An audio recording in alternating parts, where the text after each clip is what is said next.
ദൈവത്തിന് മഹത്വമുണ്ടാകട്ടെ. സ്നേഹവും ബഹുമാനവുമുള്ള ദൈവദാസന്മാർ, ഇവിടെ ആയിരിക്കുന്ന സുവിശേഷ പ്രവർത്തകരായ സഹോദരങ്ങൾ, ഇന്ന് കടന്നു വന്നിരിക്കുന്ന എല്ലാ പ്രിയപ്പെട്ടവർക്കും കൊച്ചുകുട്ടികൾക്കും കർത്താവായ യേശുക്രിസ്തുവിൻ്റെ നാമത്തിൽ സ്നേഹവന്ദനം പറയുന്നു. കഴിഞ്ഞ ബുധനാഴ്ച ക്ലാസ്സിൽ നമ്മൾ ചിന്തിച്ചത്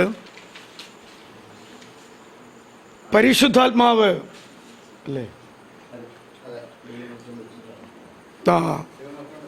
ദൈവമക്കളും പരിശുദ്ധാത്മാവും എന്നുള്ള വിഷയത്തെ സംബന്ധിച്ചാണ്. പ്രത്യേകിച്ച് യോഹന്നാൻ്റെ സുവിശേഷത്തിലും യോഹന്നാൻ്റെ ലേഖനങ്ങളിലും രേഖപ്പെടുത്തിയിട്ടുള്ളതായ പരിശുദ്ധാത്മാവ് സംബന്ധിച്ചിട്ടുള്ള ഏറ്റവും ഗൗരവമേറിയ വിഷയങ്ങളെക്കുറിച്ചാണ് നമ്മൾ ചിന്തിച്ചത്. അന്നത് അവസാനിപ്പിച്ചു എന്ന് ഞാൻ കരുതുന്നു. ഇന്ന് സത്യ ആരാധന എന്നുള്ള വിഷയത്തെക്കുറിച്ച് നമുക്ക് ചിന്തിക്കാം.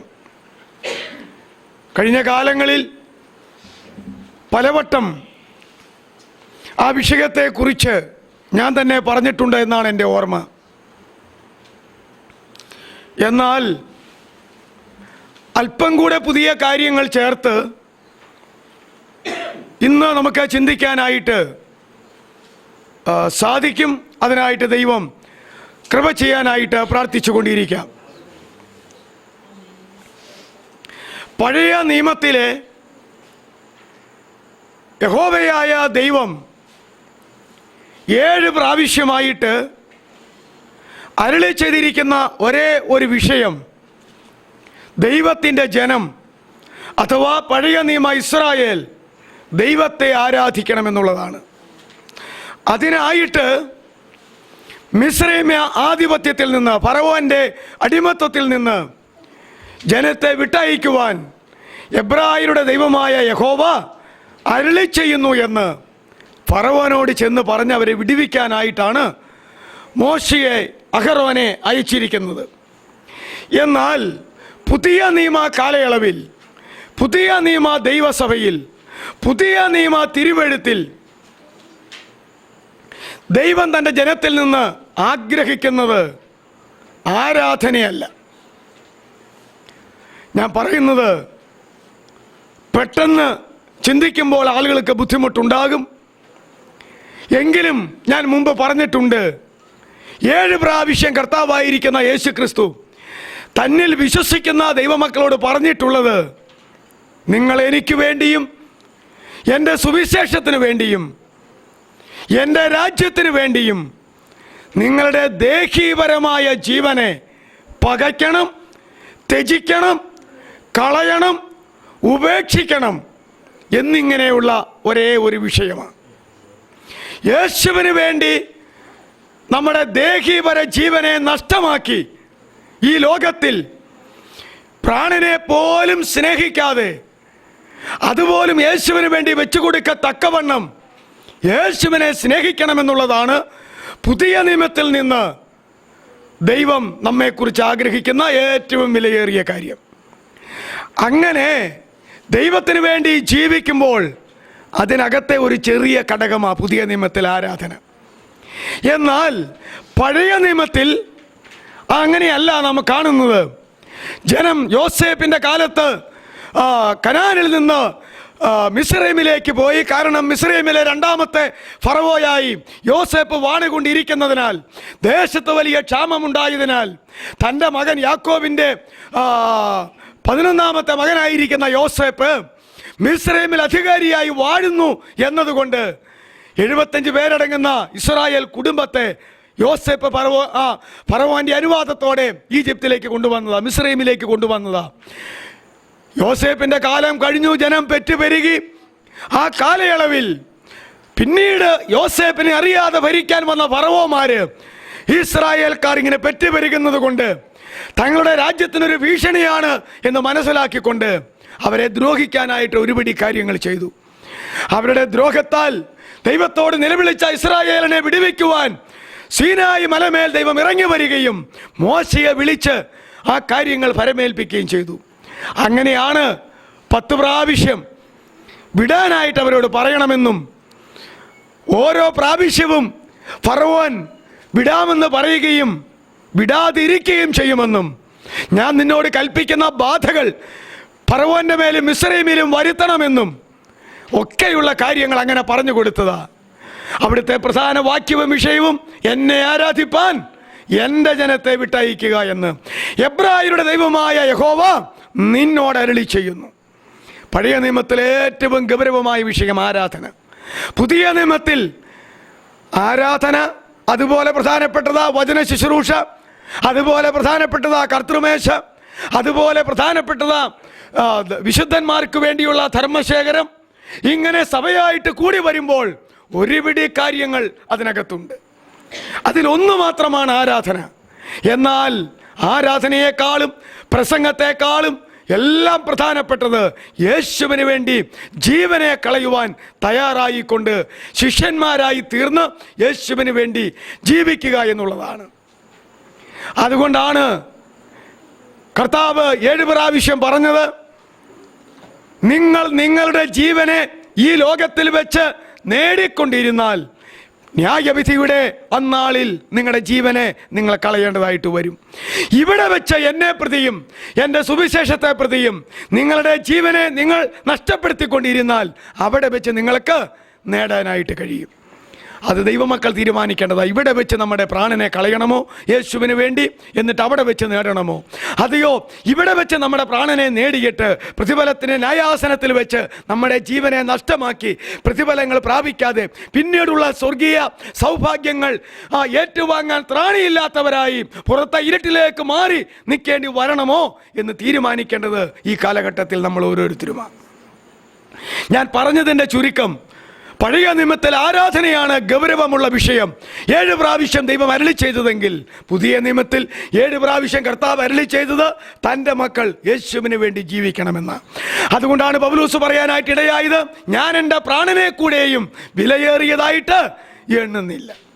എൻ്റെ കർത്താവ് എനിക്ക് തന്ന ശുശ്രൂഷയും ജീവിതവും ഇവിടെ വെച്ച് തികച്ച് ജീവിച്ചാലും മരിച്ചാലും ഞാൻ അവനുള്ളവനായി തീർന്ന് കടന്നു പോകണമെന്നുള്ള ഒരേ ഒരാഗ്രഹം മാത്രമേ ഉള്ളൂ എന്ന് പൗലോസ് പറയാൻ ഇടയായത്. അതുകൊണ്ടാണ് അതിൽ ഇപ്പോൾ എന്നാൽ ആരാധന എന്ന വിഷയത്തെക്കുറിച്ച് പുതിയ നിയമത്തിൻ്റെ കാഴ്ചപ്പാട്, കർത്താവായിരിക്കുന്ന യേശു അരുളി ചെയ്തിട്ടുള്ളതായ ആരാധനയുടെ നിർവചനങ്ങൾ, ആരാണ് ആരാധിക്കേണ്ടത്, ആരെയാണ് ആരാധിക്കേണ്ടത്, എവിടെയാണ് ആരാധിക്കേണ്ടത്, അതെങ്ങനെയാണ് ആരാധിക്കേണ്ടത് എന്നുള്ളതിനെ സംബന്ധിച്ച് നമ്മുടെ കർത്താവ് അരുളി ചെയ്തിട്ടുള്ളതായ വേദഭാഗങ്ങൾ മാത്രമാണ് അതിനാധാരമായിട്ടുള്ളത്.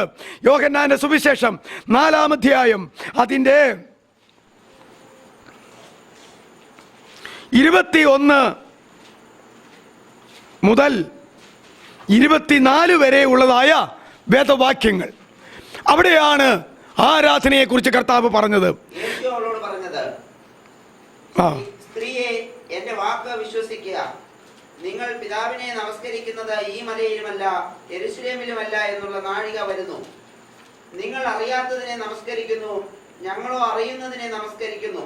രക്ഷ യഹൂദന്മാരുടെ ഇടയിൽ നിന്നല്ലോ വരുന്നത്. സത്യനമസ്കാരികൾ പിതാവിനെ ആത്മാവിലും സത്യത്തിലും നമസ്കരിക്കുന്ന നാഴിക വരുന്നു. ഇപ്പോൾ വന്നുമിരിക്കുന്നു. തന്നെ നമസ്കരിക്കുന്നവർ ഇങ്ങനെയുള്ളവർ ആയിരിക്കണമെന്ന് പിതാവ് ഇച്ഛിക്കുന്നു. ദൈവം ആത്മാവാകുന്നു. അവനെ നമസ്കരിക്കുന്നവർ ആത്മാവിലും സത്യത്തിലും നമസ്കരിക്കണം. മതി. ശമര്യക്കാരി സ്ത്രീയുടെ ജീവിത രഹസ്യങ്ങളെ കർത്താവായിരിക്കുന്ന യേശു തുറന്ന് കാണിച്ചപ്പോൾ ഈ യഹൂദ പുരുഷൻ, തന്നോട് വെള്ളം കുടിക്കാൻ ചോദിച്ച ഈ യഹൂദ മനുഷ്യൻ, ആ പുരുഷൻ ഒരു പ്രവാചകനാണ് എന്ന് മനസ്സിലാക്കിക്കൊണ്ട് ആരാധനയെ സംബന്ധിച്ചുള്ളതായ സംശയ നിവാരണം യേശു ക്രിസ്തുവിനോട് ചോദിച്ച് മനസ്സിലാക്കുന്ന രംഗമാണ്.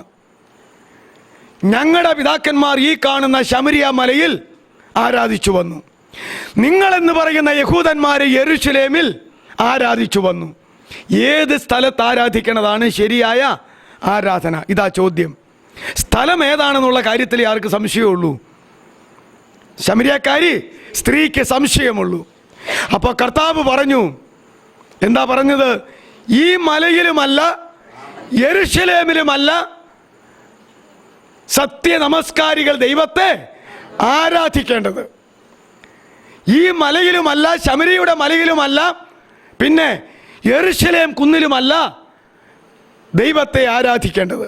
സ്ഥലമല്ല വിഷയം. ഇനി പിന്നെയോ ആര് എങ്ങനെ ആരാധിക്കണമെന്നുള്ളതാ. എന്നിട്ട് പറഞ്ഞു, സത്യ നമസ്കാരികൾ, സത്യ ആരാധനക്കാർ പിതാവായ ദൈവത്തെ സത്യത്തിലും ആത്മാവിലും ആരാധിക്കണം. സ്ഥലം വിഷയമല്ല. ആ യാഥാർത്ഥ്യത്തിലാണ് ഈ സമുദായം വിട്ട് നമ്മളിങ്ങനെ പോരുമ്പോൾ ഒരു കെട്ടിടം നമ്മൾ പണിയുന്നത്. എന്നാൽ സമുദായത്തിൽ അവിടെ നടത്തുന്ന കർമ്മങ്ങളെക്കാൾ ഏതിനാ വില കൂടുതലുള്ളത്? ഒരു പള്ളിയിൽ വെച്ച് നടത്തുന്ന കർമ്മങ്ങളെക്കാൾ വിലയേറിയത് ഏതാ? ആ പള്ളിയാ. കാരണം അവിടെ ആര് വസിക്കുന്നു? ദൈവം വസിക്കുന്നു എന്നാണ് അവരുടെ വിശ്വാസം. സമാഗമന കൂടാരത്തിൽ അപ്രകാരമായിരുന്നു, ശലോമോന്റെ ദേവാലയത്തിലും അപ്രകാരമായിരുന്നു. കർത്താവിൻ്റെ കാലത്ത് ഹെരോദ രാജാവ് പുതുക്കിപ്പണിത ദേവാലയത്തിൻ്റെയും അവസ്ഥ അതുതന്നെയായിരുന്നു. എന്നാൽ കർത്താവിൻ്റെ ക്രൂശുമരണത്തോടു കൂടെ ദേവാലയത്തിലെ തിരശ്ശീല മുകൾ തുടങ്ങി അടിയോളം രണ്ടായിട്ട് കീറിപ്പോകുകയും അങ്ങനെ ആ ദേവാലയത്തിൽ വസിച്ചിരുന്ന ദൈവശക്തി അവിടെ നിന്ന് മാറിപ്പോവുകയും ചെയ്തു എന്ന് നമ്മൾ മനസ്സിലാക്കേണ്ടതാണ്. ആ നിമിഷം മുതൽ തൻ്റെ ദേഹമെന്ന തിരശ്ശീല ചിന്തിയിട്ട് സ്വർഗത്തിലേക്ക് കടക്കുവാൻ സന്നിൽ വിശ്വസിക്കുന്ന സകല ദൈവമക്കൾക്കും ഒരു പുതുവഴി തുറന്നു കൊടുത്തുകൊണ്ട് ദേവാലയത്തിൻ്റെയോ പുരോഹിതന്മാരുടെയോ ആവശ്യമില്ലാതെ കണ്ട് ദൈവവുമായിട്ട് ബന്ധപ്പെടാം എന്ന് കർത്താവ് തെളിയിച്ചു കൊടുത്തു.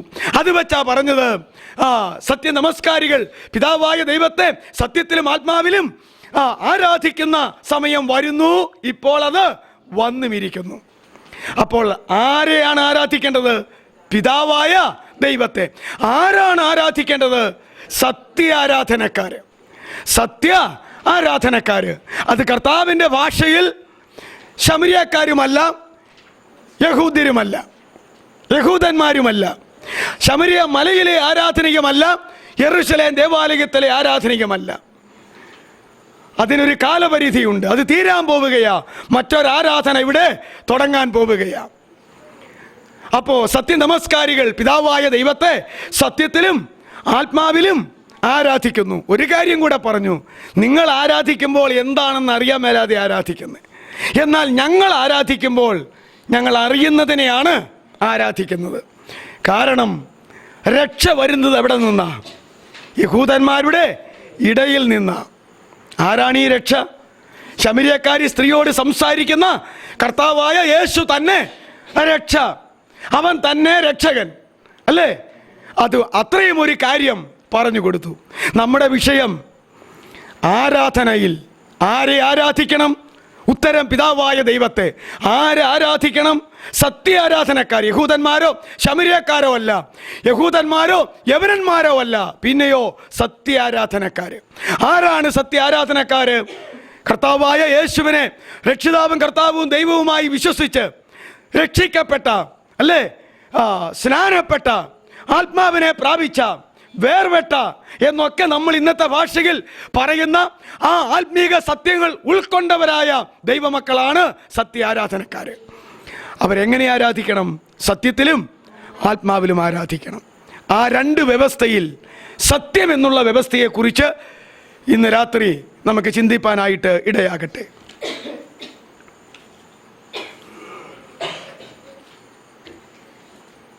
യോഹന്നാൻ 17:3 ഒന്ന് വായിച്ചാട്ടെ. യോഹന്നാൻ 17:3.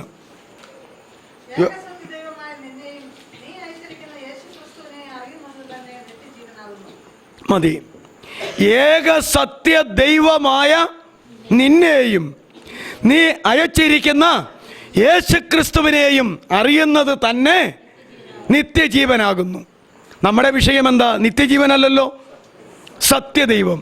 അപ്പോ പിതാവായ ദൈവം സത്യമാണ് എന്നവിടെ പറയുന്നത്. ഏക സത്യ ദൈവം. നമ്മുടെ ദൈവത്തിൻ്റെ പ്രത്യേകത എന്നാ? ഏക ദൈവമായിരിക്കുന്നതിനേക്കാൾ അതാണ് സത്യ ദൈവം. അതുകൊണ്ട് ദൈവം ആരാകുന്നു? ദൈവം സത്യമാകുന്നു, അല്ലേ?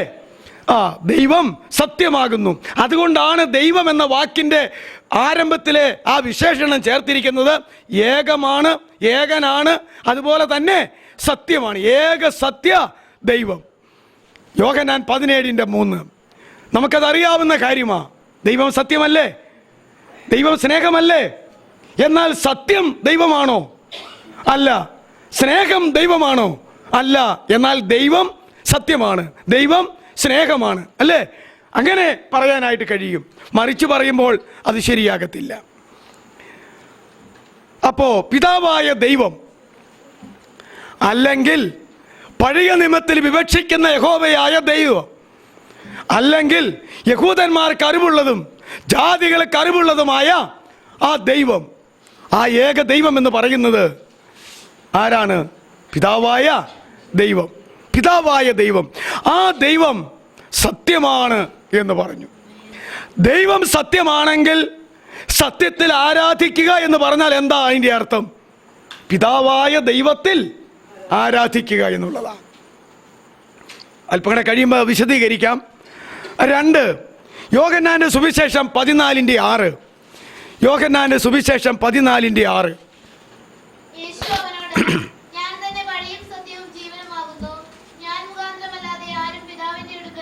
മതി.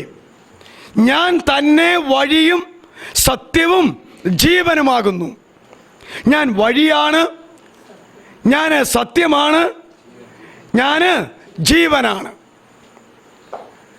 അതുകൊണ്ട് ഞാൻ തന്നെ വഴിയും സത്യവും ജീവനുമാകുന്നു.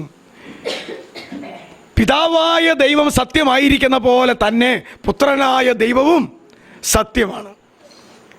അത് കർത്താവ് തന്നെ ഏറ്റുപറയുകയാണ്. ഞാൻ തന്നെ വഴിയാണ്. എങ്ങോട്ടുള്ള വഴിയാ? പിതാവിൻ്റെ അടുക്കിലേക്കുള്ള വഴി, സ്വർഗത്തിലേക്കുള്ള വഴി. ആ വഴിയാണ്. പിന്നെ ഞാനാണ് സത്യം, ഞാനാണ് ജീവൻ. എന്നിൽ വിശ്വസിക്കുന്നവൻ മരിച്ചാലും ജീവിക്കും. ജീവിച്ചിരുന്നതിൽ വിശ്വസിക്കുന്നവൻ ആരും ഒരു നാളും മരണം കാണുകയുമില്ല. ഞാൻ വന്നത് നിങ്ങൾക്ക് ജീവനുണ്ടാകുവാനും സമൃദ്ധിയായ ജീവനുണ്ടാകുവാനുമായിട്ടാണ്. അതുകൊണ്ട് യേശു പറയുകയാ, വഴി എന്നുള്ളതും നമ്മുടെ വിഷയമല്ല, ജീവൻ എന്നുള്ളതും ഇപ്പോൾ നമ്മുടെ വിഷയമല്ല. നമ്മുടെ വിഷയം യേശു സത്യമാണ്. ഞാൻ തന്നെ വഴിയും സത്യവും ജീവനുമാണ്. അതുകൊണ്ട് സത്യത്തിൽ ആരാധിക്കുക എന്ന് പറഞ്ഞാൽ, ഒന്നാമത് പിതാവായ ദൈവത്തിൽ ആരാധിക്കുക, 2 പുത്രനായ യേശു ക്രിസ്തുവിൽ ആരാധിക്കുക. യോഹന്നാൻ 14:16. അടുത്ത ഒരു വാക്യം, യോഹന്നാൻ 14:16. ആ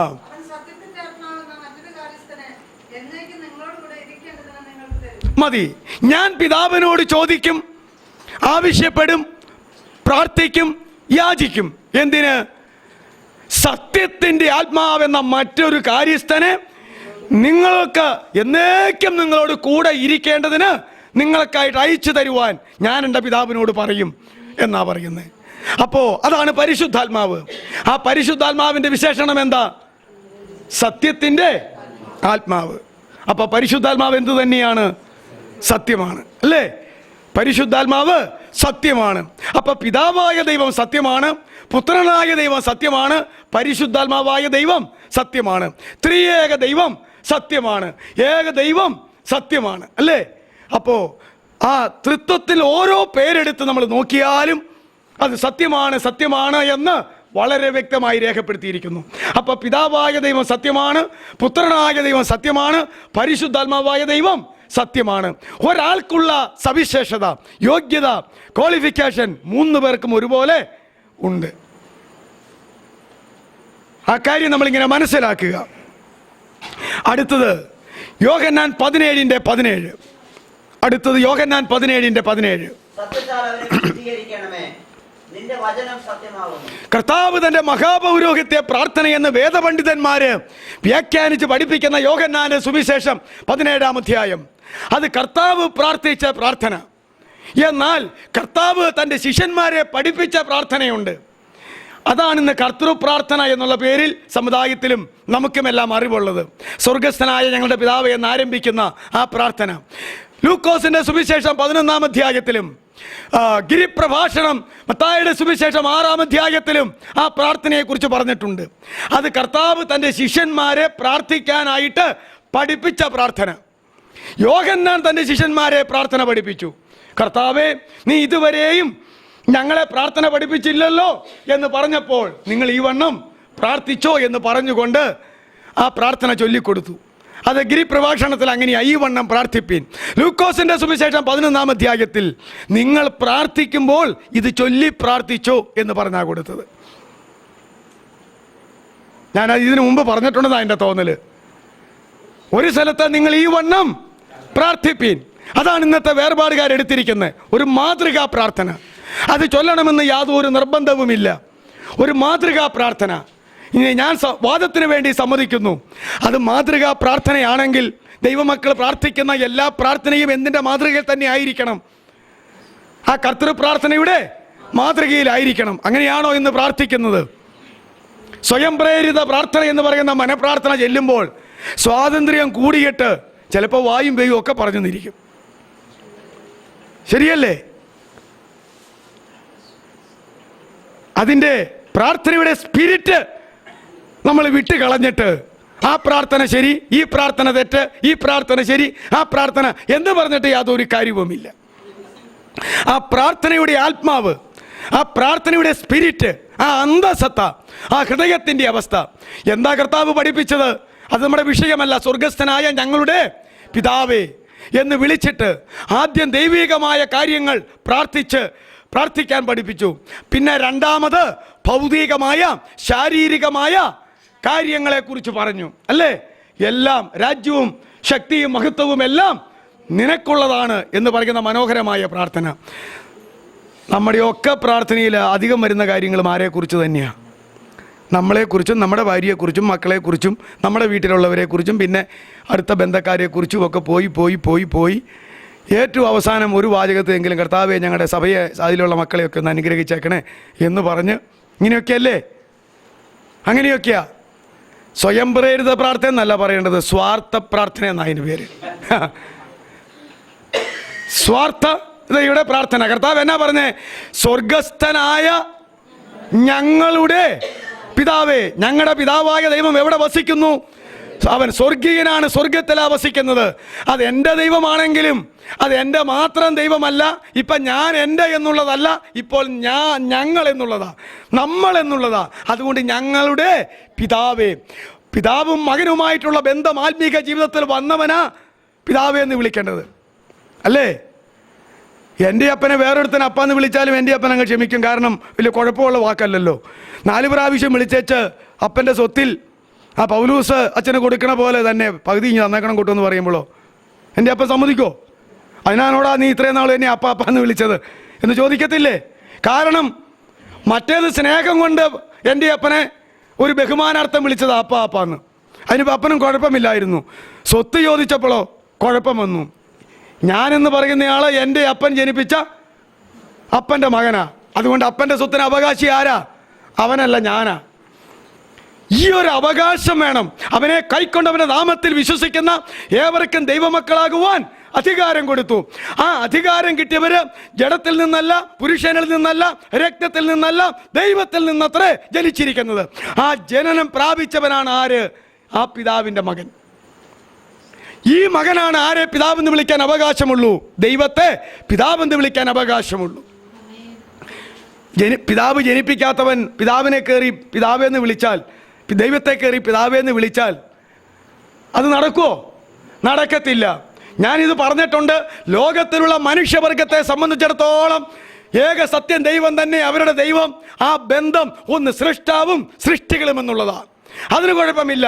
ഞങ്ങളൊക്കെ സൃഷ്ടികളാണല്ലോ, സൃഷ്ടാവായ ദൈവമേ എന്ന് പറയുമ്പോൾ അത് വളരെ ശരിയാ. ലോകത്തിൻ്റെ മധ്യഭാഗത്ത് 4000 കൊല്ലങ്ങൾക്ക് മുമ്പ് യഹൂദന്മാരെ അബ്രാഹാമിനെ തെരഞ്ഞെടുത്ത്, ഇസഹാക്കിനെ തെരഞ്ഞെടുത്ത്, യാക്കോബിനെ തെരഞ്ഞെടുത്ത്, 12 ഗോത്രപിതാക്കന്മാരെ തെരഞ്ഞെടുത്ത് അവരിൽ നിന്ന് ഇസ്രായേൽ എന്ന് പറയുന്ന ഒരു ജാതിയെ ലോകത്ത് ദൈവം വേറിട്ട് നിർത്തിയപ്പോൾ ആ ജാതി അവരുടെ സൃഷ്ടാവ് ആര് തന്നെയാ? സ്വർഗത്തിലെ ദൈവം തന്നെയാ. എന്നാൽ സൃഷ്ടാവും സൃഷ്ടിയും എന്നുള്ള ബന്ധത്തിന് അപ്പുറത്ത് ജനവും, എൻ്റെ സ്വന്തം ജനവും ദൈവത്തിൻ്റെ സ്വന്തം ജനം എന്നുള്ള അർത്ഥത്തിൽ ഈ ഇസ്രായേൽ ദൈവത്തിൻ്റെ ജനവും ഈ ഇസ്രായേലിൻ്റെ ദൈവവുമായിട്ട് ആര് മാറി? ഏകദൈവവും മാറി. ദൈവം, ദൈവജനം. എന്നാൽ പുതിയ നിയമത്തിലേക്ക് വരുമ്പോൾ ആത്മീകമായ ജനനം പ്രാപിച്ചപ്പോൾ ഇപ്പം സൃഷ്ടാവും സൃഷ്ടിയും എന്നുള്ള ബന്ധത്തേക്കാൾ ദൈവവും ദൈവജനവും എന്നുള്ള ബന്ധത്തേക്കാൾ പിതാവും പുത്രനുമായി, അപ്പനും മക്കളുമായി. ഇതാ വലിയ ബന്ധം, അതാ നമുക്ക് ലഭിച്ചിരിക്കുന്ന ഗുണം. അതുകൊണ്ട് അവർ നമ്മെ കൂടാതെ രക്ഷാപൂർത്തി പ്രാപിക്കാതിരിക്കേണ്ടതിന് ഏറ്റവും വലിയ രക്ഷ ദൈവം നമുക്കായി തന്നു. സൃഷ്ടാവും സൃഷ്ടിയും എന്ന് വിളിക്കാൻ അവകാശമുള്ള ബഹുജാതി ജനം ലോകത്തിൽ കിടക്കുന്നു. എന്നാൽ ഇസ്രായേൽക്കാർക്ക് ദൈവമേ ഞങ്ങൾ നിന്റെ ജനമാണല്ലോ എന്ന് പറയുവാനായിട്ട് ഇടയായി. യഹോവ ദൈവമാം, വിശുദ്ധ ജാതി നാം, അവൻ അവകാശമാം, ജനം നാം. ആ പാട്ടതാ, അങ്ങനെ തന്നെ വാക്യമുണ്ട്. എന്നാൽ നാമോ സ്വർഗസ്ഥനായ ഞങ്ങളുടെ പിതാവേ. അതുകൊണ്ട് പ്രിയമുള്ളവരെ, നാം മനസ്സിലാക്കേണ്ടത് എന്താണ്? ദൈവം നമുക്കാരാ? പിതാവാണ്. നമുക്ക് വേഗം കടന്നു വരാം. അതുകൊണ്ട് യോഹന്നാന്റെ സുവിശേഷം 17-ാം അധ്യായം എന്ന് പറയുന്നത് ഈ യേശുക്രിസ്തുവിൻ്റെ പിതാവായ ദൈവത്തോടുള്ള പ്രാർത്ഥനയാണ്. അതാണ് യേശു പ്രാർത്ഥിച്ച പ്രാർത്ഥന. മറ്റേ പ്രാർത്ഥന യേശു തൻ്റെ ശിഷ്യന്മാരെ പഠിപ്പിച്ച പ്രാർത്ഥനയാണ്. യഥാർത്ഥത്തിൽ കർത്തൃ പ്രാർത്ഥന എന്ന് പറയുന്നത് കർത്താവ് പ്രാർത്ഥിച്ച പ്രാർത്ഥന യോഹന്നാൻ 17-ഉം, അതുപോലെ തന്നെ കർത്താവ് പഠിപ്പിച്ച പ്രാർത്ഥന സ്വർഗസ്ഥനായ ഞങ്ങളുടെ പിതാവ് എന്നുള്ളതുമാണ്. അതിൽ ഈ 17-ാം അധ്യായത്തിൽ 17-ാമത്തെ വാക്യമാണ് ഞാനിപ്പോൾ എടുക്കാൻ പറഞ്ഞത്. എന്താണ്? സത്യത്താൽ എൻ്റെ ശിഷ്യന്മാരെ വിശുദ്ധീകരിക്കണമേ, നിന്റെ വചനം സത്യമാകുന്നു. അപ്പൊ പിതാവ് സത്യം, പുത്രൻ സത്യം, പരിശുദ്ധാത്മാവ് സത്യം. അടുത്ത സത്യം ഏതാണ്? ദൈവവചനം. വചനം എന്ന് കർത്താവിന് പേരുണ്ട്. ആദിയിൽ വചനമുണ്ടായിരുന്നു, വചനം ദൈവത്തോട് കൂടെയായിരുന്നു, വചനം ദൈവമായിരുന്നു. അതാരാ? ആ വചനം ആരാ? കർത്താവായ യേശുക്രിസ്തു. തൻ്റെ വായിൽ നിന്ന് വീണിരിക്കുന്ന വാക്കുകൾ, വാക്യങ്ങൾ, അതാണ് തിരുവെഴുത്തിലെ കാര്യം. അതെന്താ? അത് തിരുവചനങ്ങൾ അല്ലേ? അപ്പോൾ വചനത്തിന് രണ്ടർത്ഥമുണ്ട്. ഇവിടെ പറയുന്ന യേശുവാകുന്ന വചനത്തെക്കുറിച്ചല്ല, പിന്നെയോ യേശുവിൻ്റെ വായിൽ നിന്ന് വീണ വചനത്തെക്കുറിച്ചാണ്. ദൈവത്തിൻ്റെ വായിൽ നിന്ന് വീണ വചനത്തെക്കുറിച്ചാണ്. മനുഷ്യൻ ജീവിക്കുന്നത് കർത്താവ് എന്ന് പറഞ്ഞു സാത്താനോട്. അപ്പം കൊണ്ട് മാത്രമല്ല, ദൈവത്തിൻ്റെ വായിൽ കൂടെ വരുന്ന വചനം കൊണ്ടും കൂടെ ജീവിക്കുന്നു. അതുകൊണ്ട് നിന്റെ വചനം സത്യത്താൽ എൻ്റെ പിതാവേ എൻ്റെ ശിഷ്യന്മാരെ നീ ഒന്ന് വിശദീകരിക്കണം. എന്ത് സത്യത്താൽ? വചനമാകുന്ന സത്യത്താൽ. നിന്റെ വചനങ്ങൾ സത്യമല്ലോ. അതുകൊണ്ട് യേശുവിൻ്റെ വചനം സത്യമാണ്. അപ്പോൾ സത്യത്തിലെ ആരാധന എന്ന് പറഞ്ഞാൽ ഇനി അർത്ഥം പറഞ്ഞ് പിതാവായ ദൈവത്തിലുള്ള ആരാധന, പുത്രനായ യേശുക്രിസ്തുവിലുള്ള ആരാധന, പരിശുദ്ധാത്മാവിലുള്ള ആരാധന. അത് മറ്റൊരു വിധത്തിൽ പറഞ്ഞാൽ അത് വേർപാടുകാർക്കൊക്കെ അറിയാം. പരിശുദ്ധാത്മാവിൻ്റെ സഹായത്തിൽ, അതെ, കർത്താവായ യേശുക്രിസ്തുവിലൂടെ പിതാവായ ദൈവത്തെ ആരാധിക്കുന്ന ആരാധന. പ്രാർത്ഥനയും അങ്ങനെയല്ലേ? പരിശുദ്ധാത്മാവിൻ്റെ സഹായത്താൽ കർത്താവായ യേശുവിൻ്റെ നാമത്തിലൂടെ പിതാവായ ദൈവത്തോട് പ്രാർത്ഥിക്കുന്ന പ്രാർത്ഥന. അങ്ങനെയൊക്കെ പറയാം. പക്ഷേ സത്യം എന്നുള്ളത് ഇത് നാലുമാണ്. ഇപ്പം എത്ര സത്യം പറഞ്ഞു? പിതാവ്, പുത്രൻ, പരിശുദ്ധാത്മാവ്, വചനം. അടുത്തത് സത്യം തീർന്നില്ല. അപ്പോ പിതാവിലുള്ള ആരാധന, പുത്രനിലുള്ള ആരാധന, പരിശുദ്ധാത്മാവിലുള്ള ആരാധന, പിന്നെയോ വചന വ്യവസ്ഥയിൽ വചനത്തിൽ നിന്നുകൊണ്ടുള്ള ആരാധന. വചനത്തിലുള്ള ആരാധന, വചനത്തിലുള്ള ആരാധന, അത് നമ്മൾ മനസ്സിലാക്കണം. അടുത്തത് ഗലാത്യ 4:16 വായിച്ചേ. ഗലാത്യ 4:16. ആ വിഷയം ഞാൻ പറഞ്ഞിട്ടുണ്ട്, പക്ഷെ ആരാധനയോട് കൂട്ടി പറഞ്ഞിട്ടില്ലെന്ന് മാത്രമേ ഉള്ളൂ. ഗലാത്യ. അങ്ങനെയിരിക്കെ നിങ്ങളോട് സത്യം പറഞ്ഞുകൊണ്ട് ഞാൻ നിങ്ങൾക്ക് ശത്രുവായി പോയോ? മതി. ഗലാത്യരെ അവര് ഒരിക്കൽ വിട്ടുകളഞ്ഞ ന്യായപ്രമാണത്തിലേക്ക് യെരുശലേമിൽ നിന്ന് ഗലാത്യ സഭയിൽ കടന്നു വന്ന ന്യായപ്രമാണ തൽപരരായ ദുരുപദേശക്കാര് അവിടെ വന്ന് അവരെ പറഞ്ഞ് പഠിപ്പിച്ച് വീണ്ടും ഗലാത്യ സഭ ന്യായപ്രമാണത്തിൻ്റെ അടിമത്വത്തിലേക്ക് പോയി. അതിനെക്കുറിച്ച് അപ്പോസ്തലനായിരിക്കുന്ന പൗലോസ് കാര്യങ്ങൾ പറഞ്ഞ് മനസ്സിലാക്കി കൊടുത്ത് എഴുതിയ ലേഖനമാണ് ഗലാത്യ ലേഖനം. ആ ഗലാത്യ ലേഖനത്തിൽ ദൈവശാസ്ത്രത്തിലെ സത്യമായ കാര്യങ്ങൾ, ദൈവികമായ സത്യങ്ങൾ, വചനത്തിലെ സത്യങ്ങൾ എല്ലാം പറഞ്ഞു കൊടുത്തപ്പോൾ, ഈ സത്യമെല്ലാം പറഞ്ഞു കൊടുത്തപ്പോൾ ഗലാത്യ സഭക്കാർ പറയുകയാ, ഞാനിങ്ങനെ സത്യം പറഞ്ഞതുകൊണ്ട് ഇത്രയും നാളും നിങ്ങളുടെ ഗുരുവും നിങ്ങളുടെ സഭാ ലീഡറുമൊക്കെ ആയിരുന്ന ഞാനിപ്പോൾ ആരായി മാറ്റിയിരിക്കുക? നിങ്ങളെന്നെ ആരായിട്ട് മാറ്റിയിരിക്കുക? നിങ്ങളുടെ ശത്രു ഞാനാണെന്ന് ഇപ്പം പറയുന്നത്. അപ്പം ഇപ്പം മിത്രമാരാ? ദുരുപദേശം പറയാൻ വന്നവർ. 1-ാം നൂറ്റാണ്ടിലെ ദൈവമക്കളുടെ അവസ്ഥ ഇതാണെങ്കിൽ 21-ാം നൂറ്റാണ്ടിലെ ദൈവമക്കളുടെ അവസ്ഥ എന്നാ? അതിലും അപ്പോസ്തലനായ പൗലോസ് സത്യം തെളിയിച്ചു കൊടുത്തപ്പോൾ ഗലാത്യ സഭക്കാർ പറയാ, ആ എന്താണ് നീ ശത്രുവാ, നീ ഇപ്പം ഞങ്ങളെ ഗുണം വരുത്താൻ വന്നതല്ല എന്നല്ലേ പറയുന്നേ. അതുകൊണ്ട് പൗലോസ് ചോദിക്കുകയാ, ഞാൻ നിങ്ങളോട് ദൈവികമായ സത്യം തുറന്ന് പറഞ്ഞതുകൊണ്ട് ഇപ്പോൾ ഞാൻ നിങ്ങളുടെ ശത്രുവായിട്ട് മാറിയില്ലേ? ശത്രുവായാലും വേണ്ടിയില്ല, ഞാൻ ഇനി നുണ പറഞ്ഞ മിത്രമാകണോ? അല്ലെങ്കിൽ ദുരുപദേശം പറഞ്ഞ് മിത്രമാകണോ? വേണ്ടേ വേണ്ട. പൗലോസിനെ ഗലാത്യ സഭയല്ല അവൻ്റെ ദൈവമായതിനേക്കാൾ വലുത്. ശരിയല്ലേ? ഞാൻ ഇന്നാൾ പറഞ്ഞു, വിശുദ്ധിയുടെ ദാവീദിന്റെ സന്തതി ജഡപ്രകാരം ദാവീദിന്റെ സന്തതി എന്നറിയപ്പെടുകയും വിശുദ്ധിയുടെ ആത്മാവ് സംബന്ധിച്ച് ദൈവപുത്രൻ എന്ന ശക്തിയോടെ നിർണയിക്കപ്പെടുകയും ചെയ്തവനാൽ അല്ലോ ഞങ്ങൾ കൃപയും അപ്പോസ്തോലത്വവും പ്രാപിച്ചത്. ആ യേശു ക്രിസ്തുവിലൂടെയാണ് ദൈവകൃപ ഞങ്ങൾ പ്രാപിച്ചത്, ഈ അപ്പോസ്തോലത്തെ ശുശ്രൂഷ ഞങ്ങൾ പ്രാപിച്ചത്. അതുകൊണ്ട് ഗലാത്യ സഭയേക്കാൾ വലുത് ആര് തന്നെയാ? കർത്താവായ യേശു ക്രിസ്തുവാ. അതുകൊണ്ട് അവിടെ പറയുകയാ. അപ്പൊ എന്താ ഇവിടെ പറഞ്ഞത്? വിഷയങ്ങളിലുള്ള സത്യം, ദൈവിക വിഷയങ്ങളിലുള്ള സത്യം. ദൈവശാസ്ത്രപരമായ എല്ലാ വിഷയത്തിലും ഒരു സത്യമുണ്ട്. ആ സത്യം മനസ്സിലാക്കാൻ അത് അരുളി ചെയ്തിരിക്കുന്നത്. അത് പിതാവ് അറിയുന്ന പോലെ പുത്രൻ അറിയാം, പിതാവും പുത്രനും അറിയുന്ന പോലെ പരിശുദ്ധാത്മാവിനറിയാം. പരിശുദ്ധാത്മാവ് തൻ്റെ മക്കൾക്ക് അത് വെളിപ്പെടുത്തി കൊടുക്കും. നമ്മൾ കഴിഞ്ഞ ദിവസം ചിന്തിച്ചു, അവനാൽ പ്രാപിച്ച അഭിഷേകം തന്നെ ഇനി നിങ്ങളെ ഉപദേശിച്ചു തരും. കർത്താവ് പറഞ്ഞത് ഓർപ്പിച്ചുണർത്തും, അത് നിങ്ങൾക്ക് ഉപദേശിച്ച് തന്നുകൊണ്ടിരിക്കും എന്ന് പറഞ്ഞത് പരിശുദ്ധാത്മാവിൻ്റെ ജോലിയാ. അതുകൊണ്ട് സാക്ഷാൽ പരിശുദ്ധാത്മാവ് പിതാവിൻ്റെ സത്യത്തിലും പുത്രൻ്റെ സത്യത്തിലും പരിശുദ്ധാത്മാവിൻ്റെ സത്യത്തിലും വചനത്തിൻ്റെ സത്യത്തിലും എന്ത് ചെയ്തുകൊണ്ടിരിക്കും? പഠിപ്പിച്ചുകൊണ്ടിരിക്കും. അതാണ് ദൈവികമായ ആത്മീകമായ വിഷയങ്ങളിൽ സത്യമുണ്ട്. ആ സത്യത്തിൽ നിന്നുകൊണ്ടാണ് ആരെ ആരാധിക്കേണ്ടത്? ന്യായപ്രമാണം വിട്ട് ദൈവത്തെ ആരാധിച്ചു കൊണ്ടിരുന്നവര് വീണ്ടും ന്യായപ്രമാണത്തിന്റെ അടിമത്വത്തിലേക്ക് ചെന്ന് കയറിയിട്ട് ഇതേ ദൈവത്തെ അതേ വാക്കുകൊണ്ട് ആരാധിക്കുമ്പോൾ ഈ ആരാധന ശരിയാവോ?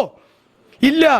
റോമർ 7:4 നമ്മൾ പലവട്ടം പറഞ്ഞതാ, അല്ലയോ സഹോദരന്മാരെ, ദൈവത്തിന് ഫലം കായ്ക്കുമാറ് മരിച്ചിട്ട് ഉയർത്തെഴുന്നേറ്റ വേറൊരുവനെ നിങ്ങൾ ആകേണ്ടതിന് നിങ്ങൾ കാൽവറിയിൽ യേശുക്രിസ്തുവിന്റെ ശരീരം സംബന്ധിച്ച് ന്യായപ്രമാണത്തിന് മരിച്ചിരിക്കുന്നു എന്നറിഞ്ഞുകൊള്ളുക.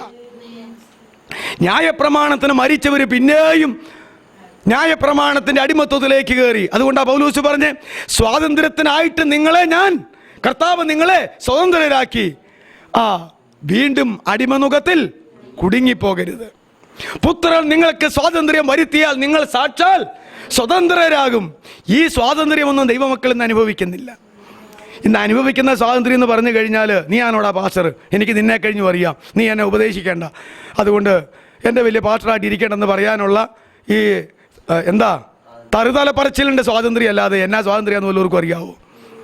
സകല അടിമത്വത്തിൽ നിന്നും കർത്താവ് തൻ്റെ രക്തത്താൽ നമ്മെ വിടുവിച്ചു എങ്കിൽ നാം കർത്താവിൻ്റെ അടിമയായിരിക്കാൻ വേണ്ടി കേട്ടാ വിടുവിച്ചത്. കർത്താവിൻ്റെ അടിമ ഒരുത്തനായാൽ പിന്നെ ഒരുത്തിൻ്റെയും അടിമയാകാൻ പാടില്ല. ന്യായപ്രമാണത്തിൻ്റെ അടിമയാകാൻ പാടില്ല, ജഡത്തിൻ്റെ അടിമയാകാൻ പാടില്ല, സ്വയത്തിൻ്റെ അടിമയാകാൻ പാടില്ല, പാപത്തിൻ്റെ അടിമയാകാൻ പാടില്ല, ലോകത്തിൻ്റെ അടിമയാകാൻ പാടില്ല, അന്ധകാര ശക്തിയുടെ അടിമയാകാൻ പാടില്ല. യേശുവിൻ്റെ മാത്രം അടിമ. എന്നാൽ ഇന്ന് വിടുതൽ കിട്ടിയ ഒത്തിരി പേരുണ്ട്, പക്ഷേ അവര് തലകുനിച്ച് കർത്താവിൻ്റെ അടുക്കൽ മുഖം വെപ്പിച്ചിട്ടില്ല. അവർ കർത്താവിൻ്റെ അടിമയിലല്ല, അവനവൻ്റെ ഇതിലാ പോകുന്നത്. അതാ ഈ ദൈവസഭയുടെ തകരാറ്. പല വിഷയത്തിൽ നിന്ന് വിടുതൽ കിട്ടി, അത് ശരിയാ, പക്ഷേ ആരുടെ അടിമയായില്ല? വിടുവിച്ചവൻ്റെ അടിമയായില്ല. അപ്പം പിന്നെ ആര് തന്നെയാ ഭരിക്കുന്നത്? അവൻ തന്നെ അവനെ ഭരിക്കുന്നു. ചിലപ്പോൾ അവൻ തന്നെ ഭരിക്കും, ചിലപ്പോൾ ജഡം ഭരിക്കും, ചിലപ്പോൾ സാത്താൻ ഭരിക്കും, ചിലപ്പോൾ ലോകം ഭരിക്കും, ചിലപ്പോൾ ദൈവവും ഭരിക്കും. ഈ ഏറ്റക്കുറച്ചിലുള്ള ജീവിതം അങ്ങനെയാണ്. അതുകൊണ്ട് ദൈവികമായ വിഷയത്തിൽ, ആത്മീകമായ വിഷയത്തിൽ സത്യമുണ്ട്, അസത്യമുണ്ട്. ആ സത്യത്തിൽ അടിയുറച്ച് നിന്നുകൊണ്ടാണ് ആരെ ആരാധിക്കേണ്ടത്? ദൈവത്തെ ആരാധിക്കേണ്ടത്. അതുകൊണ്ട് അതിൻ്റെ മറ്റൊരു വാക്ക് പറഞ്ഞാൽ ഉപദേശ വിശുദ്ധിയിൽ നിന്നുകൊണ്ട് തന്നെയാ ദൈവത്തെ ആരാധിക്കേണ്ടത്. ഒന്നാമത് ജീവിത വിശുദ്ധിയിൽ നിന്നുകൊണ്ട് ദൈവത്തെ ആരാധിക്കണം. രണ്ടാമത് ഉപദേശ വിശുദ്ധിയിൽ നിന്നുകൊണ്ട് ദൈവത്തെ ആരാധിക്കണം. മറ്റൊരു വാക്യം കൂടി നമുക്ക് വായിക്കാം. 1 പത്രോസ് 5:12. 1 പത്രോസ് 5:12.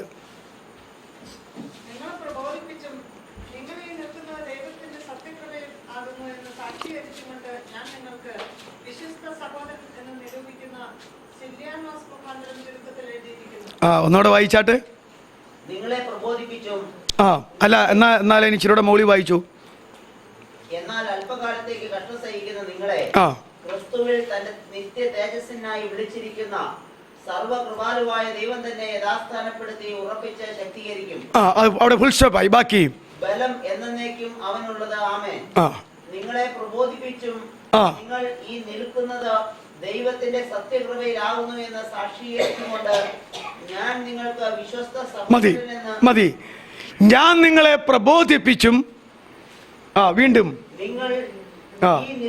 നിങ്ങൾ ഇപ്പോൾ ആയിരിക്കുന്നത്, നിങ്ങൾ ഇപ്പോൾ നിൽക്കുന്നത് ദൈവത്തിന്റെ സത്യകൃപയിലാകുന്നു എന്നും സാക്ഷീകരിച്ചും കൊണ്ട് മതി. ഞാൻ സില്വാനസ് മുഖാന്തരം എഴുതിയ ഈ ലേഖനം സില്വാനസ് മുഖാന്തരം നിങ്ങളുടെ അടുക്കലേക്ക് എത്തുന്നു. ഇവിടെ എന്താ പറഞ്ഞത്? നിങ്ങൾ നിൽക്കുന്നത് സത്യകൃപയിലാണ്. ഇന്ന് ഒത്തിരി പേര് നിൽക്കുന്നത് കൃപയിലാണ്, അതൊരു സത്യമാണ്. എന്നാൽ സത്യകൃപയിലാണോ അസത്യകൃപയിലാണോ എന്നുള്ളത് ചിന്തനീയം. ഞാൻ പറഞ്ഞ മനസ്സിലായോ? കൃപയിൽ നിൽക്കുന്നു എന്നുള്ളത് ശരിയാ, പക്ഷേ സാക്ഷാൽ ദൈവമക്കൾ നിൽക്കേണ്ടത് ഏത് കൃപയിലാ? സത്യകൃപയിൽ. എന്തുകൊണ്ട് പത്രോസ് സത്യകൃപ എന്ന് പറയേണ്ടി വന്നു? കൃപ എന്നാ പറഞ്ഞുകൊണ്ടിരുന്നത്.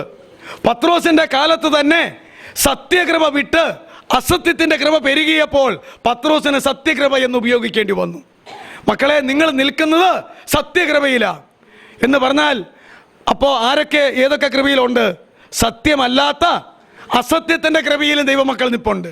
ഇന്നും അത് അങ്ങനെ തന്നെയാ. കൃപയാന്ന് പറയാനേ അറിയത്തുള്ളൂ. സത്യകൃപയാണോ അസത്യകൃപയാണോ എന്ന് അറിയത്തില്ല.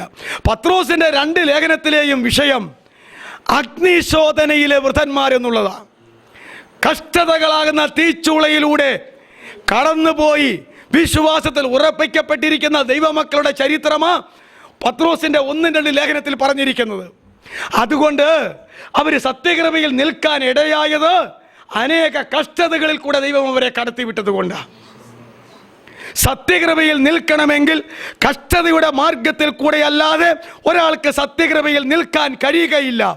കഷ്ടത അനുഭവിക്കാത്ത ഏതൊരു വ്യക്തിയും ദൈവസഭയിൽ ഉണ്ടെങ്കിൽ അവൻ നിൽക്കുന്നതിന്ന് വ്യാജകൃപയിലാണ് എന്ന് മനസ്സിലാക്കിക്കൊള്ളുക. കൃപ 2ആയി പിരിഞ്ഞുപോയി. ഒന്ന് സത്യകൃപ, മറ്റൊന്ന് വ്യാജകൃപ. അതുകൊണ്ട് പത്രോസ് ഈ വാക്ക് ഉപയോഗിക്കേണ്ടി വന്നു. എല്ലാവർക്കും ധാരാളം. അപ്പോസ്തല പ്രവൃത്തിയുടെ ആരംഭത്തിൽ എന്നാ പറയുന്നത്? മുട്ടുള്ളവൻ ആരും ഉണ്ടായിരുന്നില്ല, എല്ലാവർക്കും ധാരാളം ദൈവകൃപ ഉണ്ടായിരുന്നു. അത് മാത്രമേ പറയുന്നുള്ളൂ. അതെ, കർത്താവ് കൃപയും സത്യവും നിറഞ്ഞവനായി ഇവിടെ പാർത്തു, അല്ലേ? കൃപ പാർത്തു, പൈതൽ വളർന്നു, ജ്ഞാനത്താൽ നിറഞ്ഞു, ആത്മാവിൽ ബലപ്പെട്ടു. ദൈവകൃപയും അവൻ്റെ മേൽ ഉണ്ടായിരുന്നു. കൃപ എന്ന് പറയുമ്പോൾ ദൈവകൃപ എന്ന് മാത്രം അറിയുന്ന ഒരു കാലഘട്ടം ഉണ്ടായിരുന്നു. എന്നാൽ പത്രോസ് അപ്പോസ്തലൻ ജീവിച്ചിരിക്കുന്ന കാലഘട്ടത്തിൽ തന്നെ കൃപയെ മാറ്റിക്കളഞ്ഞു, അത് വ്യാജ കൃപയാക്കി കളഞ്ഞു എന്നുള്ളത് നമ്മൾ മനസ്സിലാക്കുക. അതുകൊണ്ട് പത്രോസ് ആർക്കു വേണ്ടി ലേഖനം എഴുതിയോ ആ ലേഖനത്തിൽ പറയുന്ന വ്യക്തികൾ സത്യകൃപയിൽ നിൽക്കുന്നു എന്ന് പത്രോസ് സാക്ഷിക്കാൻ ഇടയായത് അവർ അഭിമുഖീകരിക്കേണ്ടി വന്ന കഷ്ടതയാൽ ദൈവ തേജസ് പ്രാപിച്ചിരിക്കുന്നു എന്ന് കണ്ടപ്പോഴാണ്. അതുകൊണ്ട് ഇന്നത്തെ കാലഘട്ടത്തിൽ നമ്മൾ മനസ്സിലാക്കേണ്ട ഒരു യാഥാർത്ഥ്യം, ആർക്ക് സത്യകൃപയിൽ നിൽക്കാൻ കഴിയുന്നുവോ അവൻ്റെ ജീവിതത്തിൽ കഷ്ടതകളും പ്രയാസങ്ങളും ബുദ്ധിമുട്ടുകളും അപാകതകളല്ല മറ്റ് എല്ലാ കാര്യാദികളും ഉണ്ടാക്കിക്കൊണ്ടാ ദൈവം അവനെ പിടിച്ചു നിർത്തുന്നത്. സ്മുർണ സഭയ്ക്ക് എന്തെങ്കിലും തെറ്റോ കുറ്റോ ഉണ്ടായതായിട്ട് കർത്താവ് പറഞ്ഞോ? ഇല്ല. ആസിയയിലെ 7 സഭകളിൽ യാതൊരു വിധമായ കുറ്റവും കുറവുമില്ലാത്ത 2 സഭയുണ്ട്. അതിൽ 1-ാം സ്ഥാനത്ത് നിൽക്കുന്നത് സ്മുർണ സഭയാണ്, മറ്റൊന്ന് ഫിലാദൽഫിയ സഭ. അവരുടെ നിങ്ങൾ കഷ്ടത, ദാരിദ്ര്യം, നിന്ന എന്നിവയിലൊക്കെ കിടക്കുന്നു. അതിൽ ഞെളിവിരി കൊണ്ട് കിടക്കുമ്പോൾ പറയുകയാ, 10 ദിവസത്തേക്ക് നിങ്ങൾക്കിനി ഉപദ്രവമുണ്ടാക്കും, നിങ്ങളിൽ ചിലരെ തടവുകാര് ആക്കും, മരണപര്യന്തം വിശ്വസ്തമായി നിന്നോ ജീവകിരീടം നിങ്ങൾക്ക് പ്രാപിക്കാൻ കഴിയും. ഈ കഷ്ടതയുടെ മധ്യത്തിൽ കൂടി സ്മുർണ സഭ യാത്ര ചെയ്യുമ്പോൾ അവർക്ക് എങ്ങനെ തെറ്റുകളും കുറ്റങ്ങളും സംഭവിക്കും? ഇല്ല, ഒരിക്കലും സംഭവിക്കത്തില്ല. അവരുടെ ആദ്യ സ്നേഹം വിട്ടുപോകുമോ? ഒരിക്കലുമില്ല. അവർക്ക് മാനസാന്തരപ്പെടുവാൻ തക്കവണ്ണം പാപത്തിൽ അവർ വീണിട്ടുണ്ടോ? ഇല്ല. എന്തുകൊണ്ട് വീണില്ല? സമ്പൽ സമൃദ്ധമായ സുഖ സൗകര്യാദികളിൽ സുഖിച്ച് മുമ്പോട്ട് പോയ സഭകളൊക്കെ 1-ാം നൂറ്റാണ്ടിൽ തന്നെ മാനസാന്തരം വേണ്ടി വരുന്ന ദുഷ്കരമായ അവസ്ഥയിലേക്ക് പോയപ്പോൾ കഷ്ടതയുടെ തീച്ചൂളിയിൽ വെന്തുരുകിക്കൊണ്ടിരുന്ന സ്മുർണ സഭയ്ക്ക് സത്യകൃപയിൽ നിൽക്കാനിടയായി. അതുകൊണ്ട് നിങ്ങളുടെ വിശ്വാസത്തിന്റെ പരിശോധന പത്രോസ് പറഞ്ഞില്ലേ, തീയിൽ ഊതിക്കഴിച്ച പൊന്നുപോലെയാ. പൊന്ന് തീയിൽ ഊതിക്കഴിക്കുന്ന പോലെ കക്ഷതയുടെ തീച്ചൂളിയിൽ നിങ്ങളെ ഊതിക്കഴിച്ചു എങ്കിൽ മക്കളെ, നിങ്ങൾ ക്ലേശിക്കേണ്ട. നിങ്ങൾ തേജസ്സേറിയവരായി മാറ്റുകൂടിയവരായി അവന്റെ സന്നിധിയിൽ നിൽക്കാൻ ഇടയാകും. അങ്ങനെ പറഞ്ഞു വന്നപ്പോഴാ പറഞ്ഞ്, നിങ്ങൾ നിൽക്കുന്നത് സത്യകൃപയിലാകുന്നുവെന്ന് എനിക്ക് ഉത്തമ ബോധ്യമുണ്ട്. അതുകൊണ്ട് ഈ ലോകത്തിൽ യേശുവിന് വേണ്ടി, അവന്റെ സഭയ്ക്ക് വേണ്ടി, അവന്റെ രാജ്യത്തിന് വേണ്ടി, അവന്റെ സുവിശേഷത്തിന് വേണ്ടി എന്തെങ്കിലും പീഡനങ്ങളോ ഉപദ്രവങ്ങളോ കഷ്ടങ്ങളോ നഷ്ടങ്ങളോ ആക്ഷേപങ്ങളോ പരിഹാസങ്ങളോ നിന്ദങ്ങളോ രോഗങ്ങളോ ബാധകളോ അസ്വസ്ഥതകളോ അനുഭവിക്കുന്നുവെങ്കിൽ നിനക്ക് സത്യകൃപയിൽ നിൽക്കാൻ ഇടയാകുമെന്നോർത്ത് സന്തോഷിച്ചു കൊള്ളുക. എല്ലാം സുഖമാണെന്ന് പറഞ്ഞ പോലെ, ലവോദിക്ക സഭ പറഞ്ഞ പോലെ, ഞാൻ സമ്പന്നൻ, ഞാൻ ധനവാൻ, എനിക്കൊന്നിനും മുട്ടില്ല എന്ന് പറഞ്ഞുകൊണ്ടിരിക്കുമ്പോൾ സ്വർഗം പറഞ്ഞു, നീ ദരിദ്രൻ, നീ കുരുടൻ, നീ നഗ്നൻ, നീ നിർഭാഗ്യവാൻ, നീ അരിഷ്ടൻ. നോക്കിയേ, മനുഷ്യന്റെ സാക്ഷിയൊന്നും കേട്ട് ആരും മയങ്ങണ്ട കേട്ടോ. ശരിയാ തെറ്റോന്ന് ആർക്കറിയാം? ദൈവത്തിനല്ലേ അറിയാൻ പറ്റുള്ളൂ. വലിയ കാര്യമാണെന്നോർത്ത് പറയണതാ. അത് വലിയ കാര്യമാണെങ്കിൽ ആരംഗീകരിക്കണം? ദൈവം അംഗീകരിക്കണം. വേണ്ടേ? എത്ര പേരുടെ സാക്ഷി ഞാൻ ഹവ്വ അമ്മച്ചിയുടെ സാക്ഷി ഞാൻ നിങ്ങളോട് പറഞ്ഞിട്ടില്ലേ? യഹോവയാൽ എനിക്കൊരു പുരുഷപ്രജ ലഭിച്ചു. ആദ്യത്തെ കൊച്ചാരാ? കായീൻ. ആത്മാവ് യോഹന്നാൻ അപ്പോസ്തലൻ പറഞ്ഞു, കായീൻ എവിടെ നിന്നുള്ളവനായിരുന്നു? ദുഷ്ടനിൽ നിന്നുള്ളവൻ. ദുഷ്ടമനുഷ്യരിൽ നിന്നുള്ളതൊന്നുമല്ല. ദുഷ്ടൻ എന്ന് പറഞ്ഞാൽ ആരാ? പിശാച്. അപ്പോൾ ഹവ്വായുടെ സാക്ഷ്യം വേറൊന്ന്, ആ വിഷയം പരിശുദ്ധാത്മാവ് സാക്ഷ്യം പറഞ്ഞപ്പം വേറൊന്ന്. ശരിയല്ലേ? സക്കായി പിന്നെ സാക്ഷ്യം പറയാൻ പോയില്ല. അവൻ മാനസാന്തരപ്പെട്ട് ചെയ്യേണ്ടതെല്ലാം ചെയ്ത് ക്ലിയറായി കഴിഞ്ഞപ്പോൾ കർത്താവ് തന്നെ സാക്ഷ്യം പറഞ്ഞു, ഇവൻ അബ്രാഹാമിൻ്റെ മകനായാൽ ഇന്ന് ഈ വീടിന് രക്ഷ വന്നു. അവൻ്റെ ആത്മീയവും ഭൗതികവും ശാരീരികവുമായ സമസ്ത വിഷയങ്ങളിലും മാനസാന്തരത്തിൻ്റെ പരിശുദ്ധാത്മാവ് കയറി പിടിച്ചിട്ട് എല്ലാം കറ തീർന്ന പൊന്നും വെള്ളിയും പോലെ ആക്കി കളഞ്ഞു. അപ്പോൾ യേശു പറഞ്ഞു, ഇവൻ അബ്രാഹാമിൻ്റെ മകനാകിയാൽ ഇന്ന് ഈ വീടിന് രക്ഷ വന്നു എന്ന് പറയുകയുണ്ടായി. ലവോദിക്ക സഭ സാക്ഷ്യം പറഞ്ഞുകൊണ്ട് നടക്കുക. അന്ത്യകാല സഭ, ഈ കാലഘട്ടത്തിലെ ദൈവസഭയുടെ കാര്യമാണ് പറയണ മക്കളെ.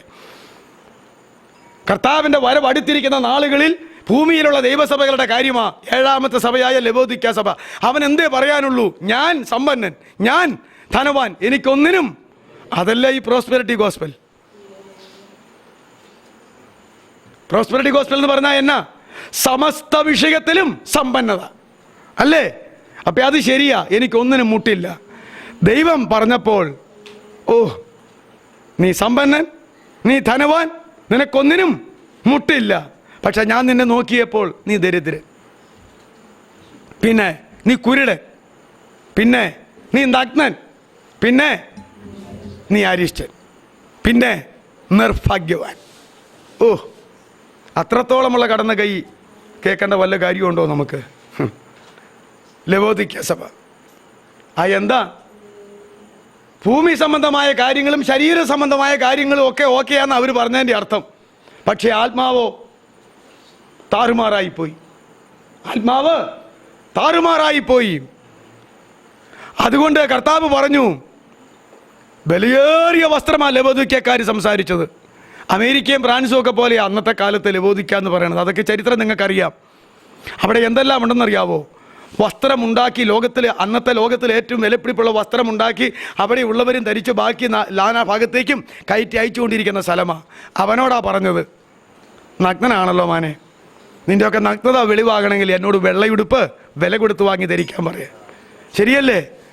ഏറ്റവും വലിയ കണ്ണിലെഴുതുന്ന ഓയിൻമെൻറ്റ്, ലേപനം ഉണ്ടാക്കി അയക്കുന്നതാ. എല്ലാ കണ്ണ് രോഗങ്ങൾക്കും പറ്റിയ സംഹാരമുള്ള സുഖമനുഭവിക്കാനുള്ള ഓയിൻമെൻറ്റ്. അവരോടാ പറഞ്ഞത്, നിൻ്റെ കണ്ണിൽ എഴുതാൻ എൻ്റെ ലേപനം വില കൊടുത്ത് വാങ്ങി എഴുതെങ്കിലേ കണ്ണ് തുറക്കോളൂ എന്ന്. പിന്നെന്താ പറഞ്ഞേ? നഗ്നത മറയ്ക്കാൻ വസ്ത്രം വിലയ്ക്ക് വാങ്ങണം, അല്ലേ? പിന്നെ കണ്ണ് തെളിയാൻ ലേപനം വാങ്ങണം. തീയിൽ ഊതിക്കഴിച്ച പൊന്ന് മേടിച്ച് ധനവാനാക്. ഏതാ തീയിൽ ഊതിക്കഴിച്ച പൊന്ന്? തീയിൽ ഊതിക്കഴിച്ച പൊന്നെന്നതാ? പത്രോസ് അപ്പോസ്തലൻ അതല്ലേ പറഞ്ഞേ? നിങ്ങളുടെ വിശ്വാസം, നിങ്ങൾക്കുള്ള വാഗ്ദത്തം, നിങ്ങളുടെ വിശ്വാസത്തിന്റെ പരിശോധന തീയിൽ ഊതിക്കഴിച്ച പൊന്നിന് തുല്യമാണ്. ഇയ്യോബ് അനുഭവിച്ചതുപോലെ തന്നെ ഊസ് ദേശത്തിലെ നേരുള്ളവനും നിർദോഷവാനും ഭക്തനും ദോഷം വിട്ട് അകലുന്നവനുമായ ഒരുത്തനുണ്ടായിരുന്നു. അവന്റെ പേരാണ് ഇയ്യോബ്. അവനെ തീയിൽ ഊതിക്കഴിപ്പിച്ചില്ലേ? ഇല്ലേ?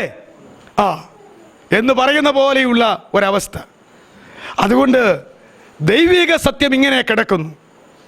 ഞാൻ പറഞ്ഞത് സത്യകൃപയിൽ നിൽക്കണം. വ്യാജകൃപയുണ്ട്. അതുകൊണ്ട് നാം എവിടെ നിൽക്കണം? സത്യകൃപയിൽ നിന്നുകൊണ്ടാണ് നാം ദൈവത്തെ ആരാധിക്കേണ്ടത്.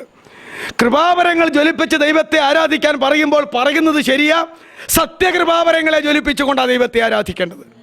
എന്നാൽ ഇന്ന് അതിനിടയിൽ വ്യാജകൃപാവരങ്ങളെ ജ്വലിപ്പിച്ചുകൊണ്ട് ദൈവത്തെ ആരാധിക്കുന്നവരുണ്ട്.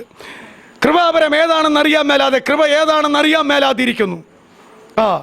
ദൈവകൃപയെ ദുഷ്കാമവൃത്തിക്ക് ഹേതുവാക്കി ഏകനാഥനും കർത്താവുമായിരിക്കുന്ന യേശുവിനെ തള്ളിപ്പറയുന്ന അഭക്തന്മാർ ദൈവസഭയിൽ നുഴഞ്ഞു വന്ന് കൂടിയിരിക്കുന്നു. അതാര് പറഞ്ഞതാ? യൂദാ പറഞ്ഞതല്ലേ? അല്ലേ? അതെ.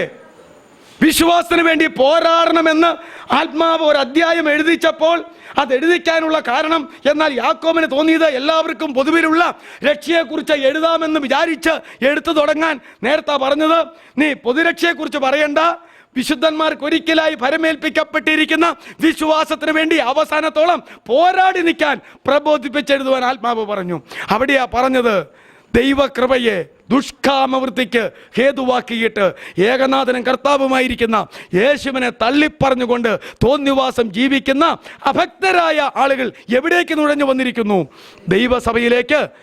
അങ്ങനെയുള്ള ആളുകൾ ഏറ്റ് കോനാകൃതികൾ കാണിക്കുമ്പോൾ, കൃപാവരങ്ങൾ ജ്വലിപ്പിക്കുന്നുവെന്ന് പറയുമ്പോൾ അവൻ സത്യകൃപയിലാണോ വ്യാജകൃപയിലാണോ? വ്യാജകൃപയിലാണ്. വെളിപ്പാട് പുസ്തകത്തിൽ ഒരു സഭയുണ്ട്, ഇസബേൽ എന്നൊരു സ്ത്രീയെ, ഒരു പ്രവാചകയെ അനുവദിച്ച സഭ, ഇല്ലേ? ആസിയയിലെ 7 സഭയിൽ അവിടെയാ പറഞ്ഞിരിക്കുന്നത്, സാത്താന്റെ ആഴങ്ങൾ അറിയാത്ത ചുരുക്കം ആളുകൾ ഇതിനകത്തുണ്ട്, അവർക്ക് ഞാൻ അധിക ഭാരം കൊടുക്കുന്നില്ല എന്ന് പറയുന്നു. എന്താണ് സാത്താന്റെ ആഴങ്ങൾ? വ്യാജകൃപകൾ തന്നെ സാത്താന്റെ ആഴങ്ങൾ. എന്താണ് പരിശുദ്ധാത്മാവിന്റെ ആഴങ്ങൾ? യഥാർത്ഥ കൃപകളും കൃപാവരങ്ങളുമാണ്. അതുകൊണ്ട് സത്യകൃപയിൽ നമ്മൾ നിൽക്കണം. സത്യകൃപയിൽ നിൽക്കുമ്പോൾ നമ്മുടെ ഈ ലോക ജീവിതം എങ്ങനെയായിരിക്കും?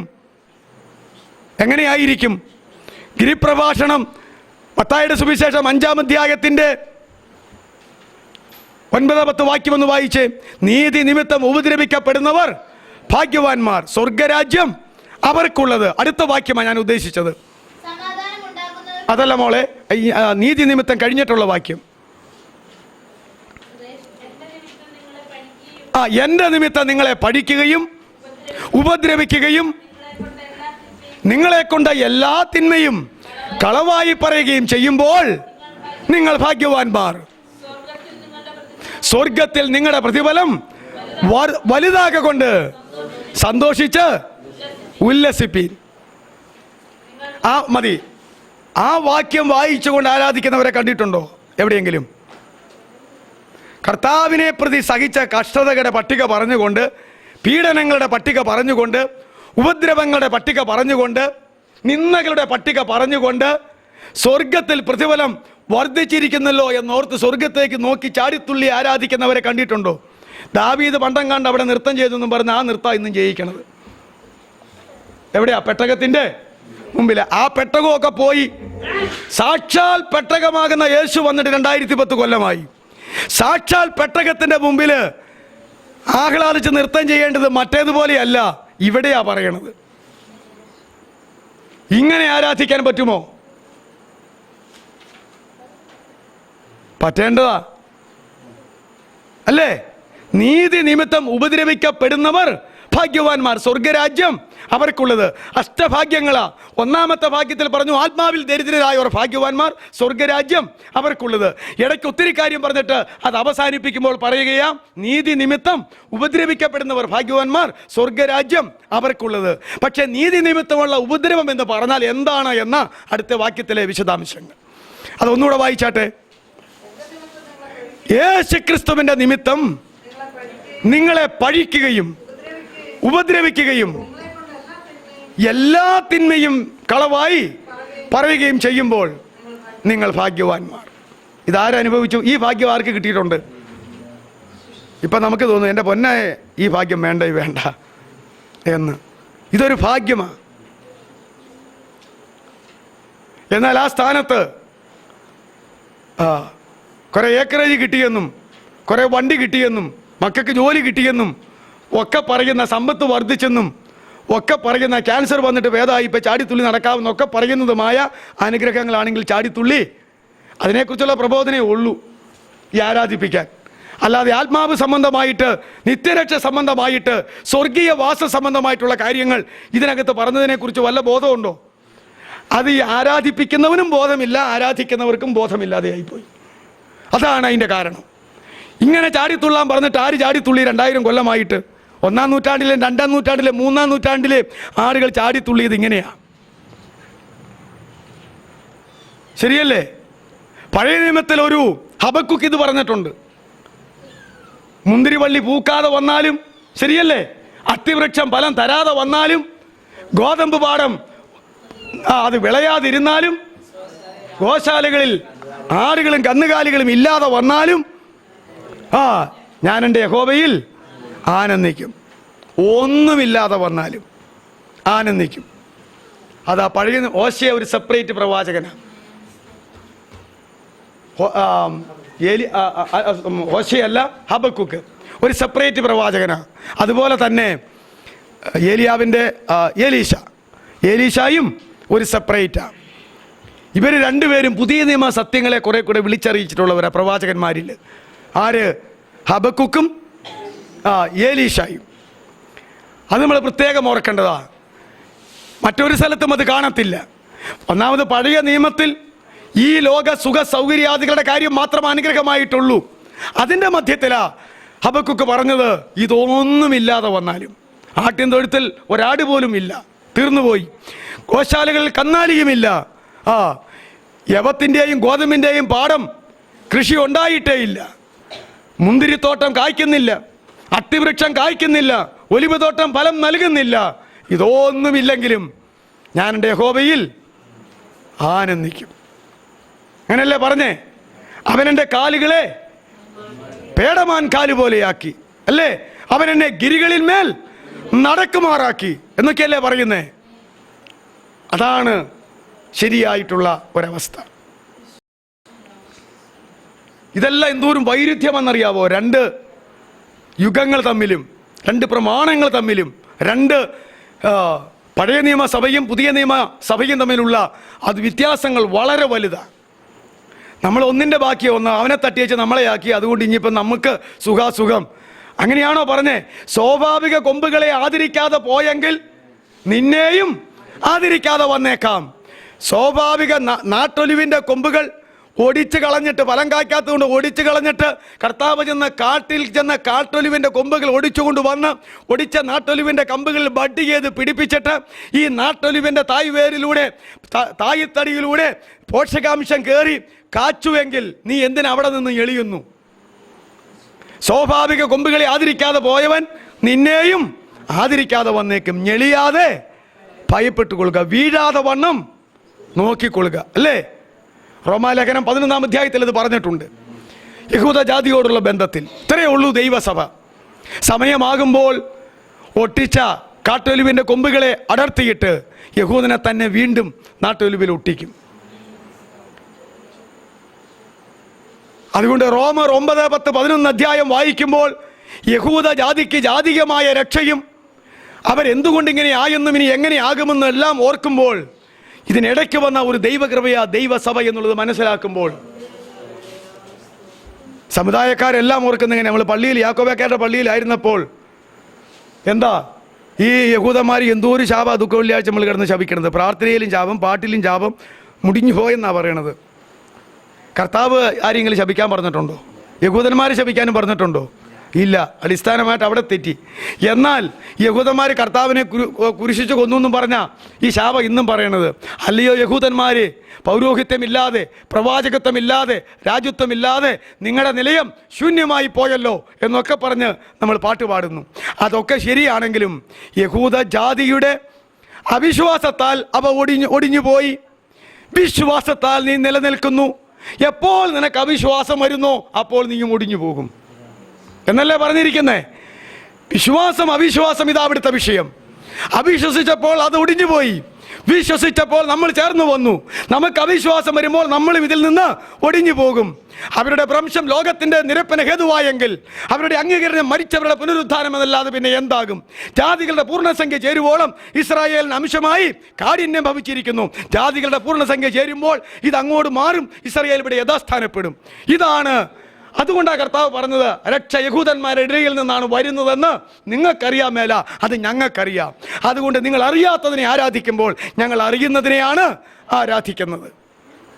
അവസാനം ആ സ്ത്രീ പറഞ്ഞു, മശിഹ എന്ന് പറയുന്ന ഒരാൾ വരുമ്പോൾ ഞങ്ങൾക്കിതെല്ലാം വീണ്ടും വണ്ണം ഉപദേശിച്ച് തരുമെന്ന് ഞങ്ങൾക്കറിയാം. അപ്പോഴാ കർത്താവ് പറഞ്ഞേ, നിന്നോട് സംസാരിക്കുന്ന ഞാൻ തന്നെ വരുവാനുള്ള മശിഹ.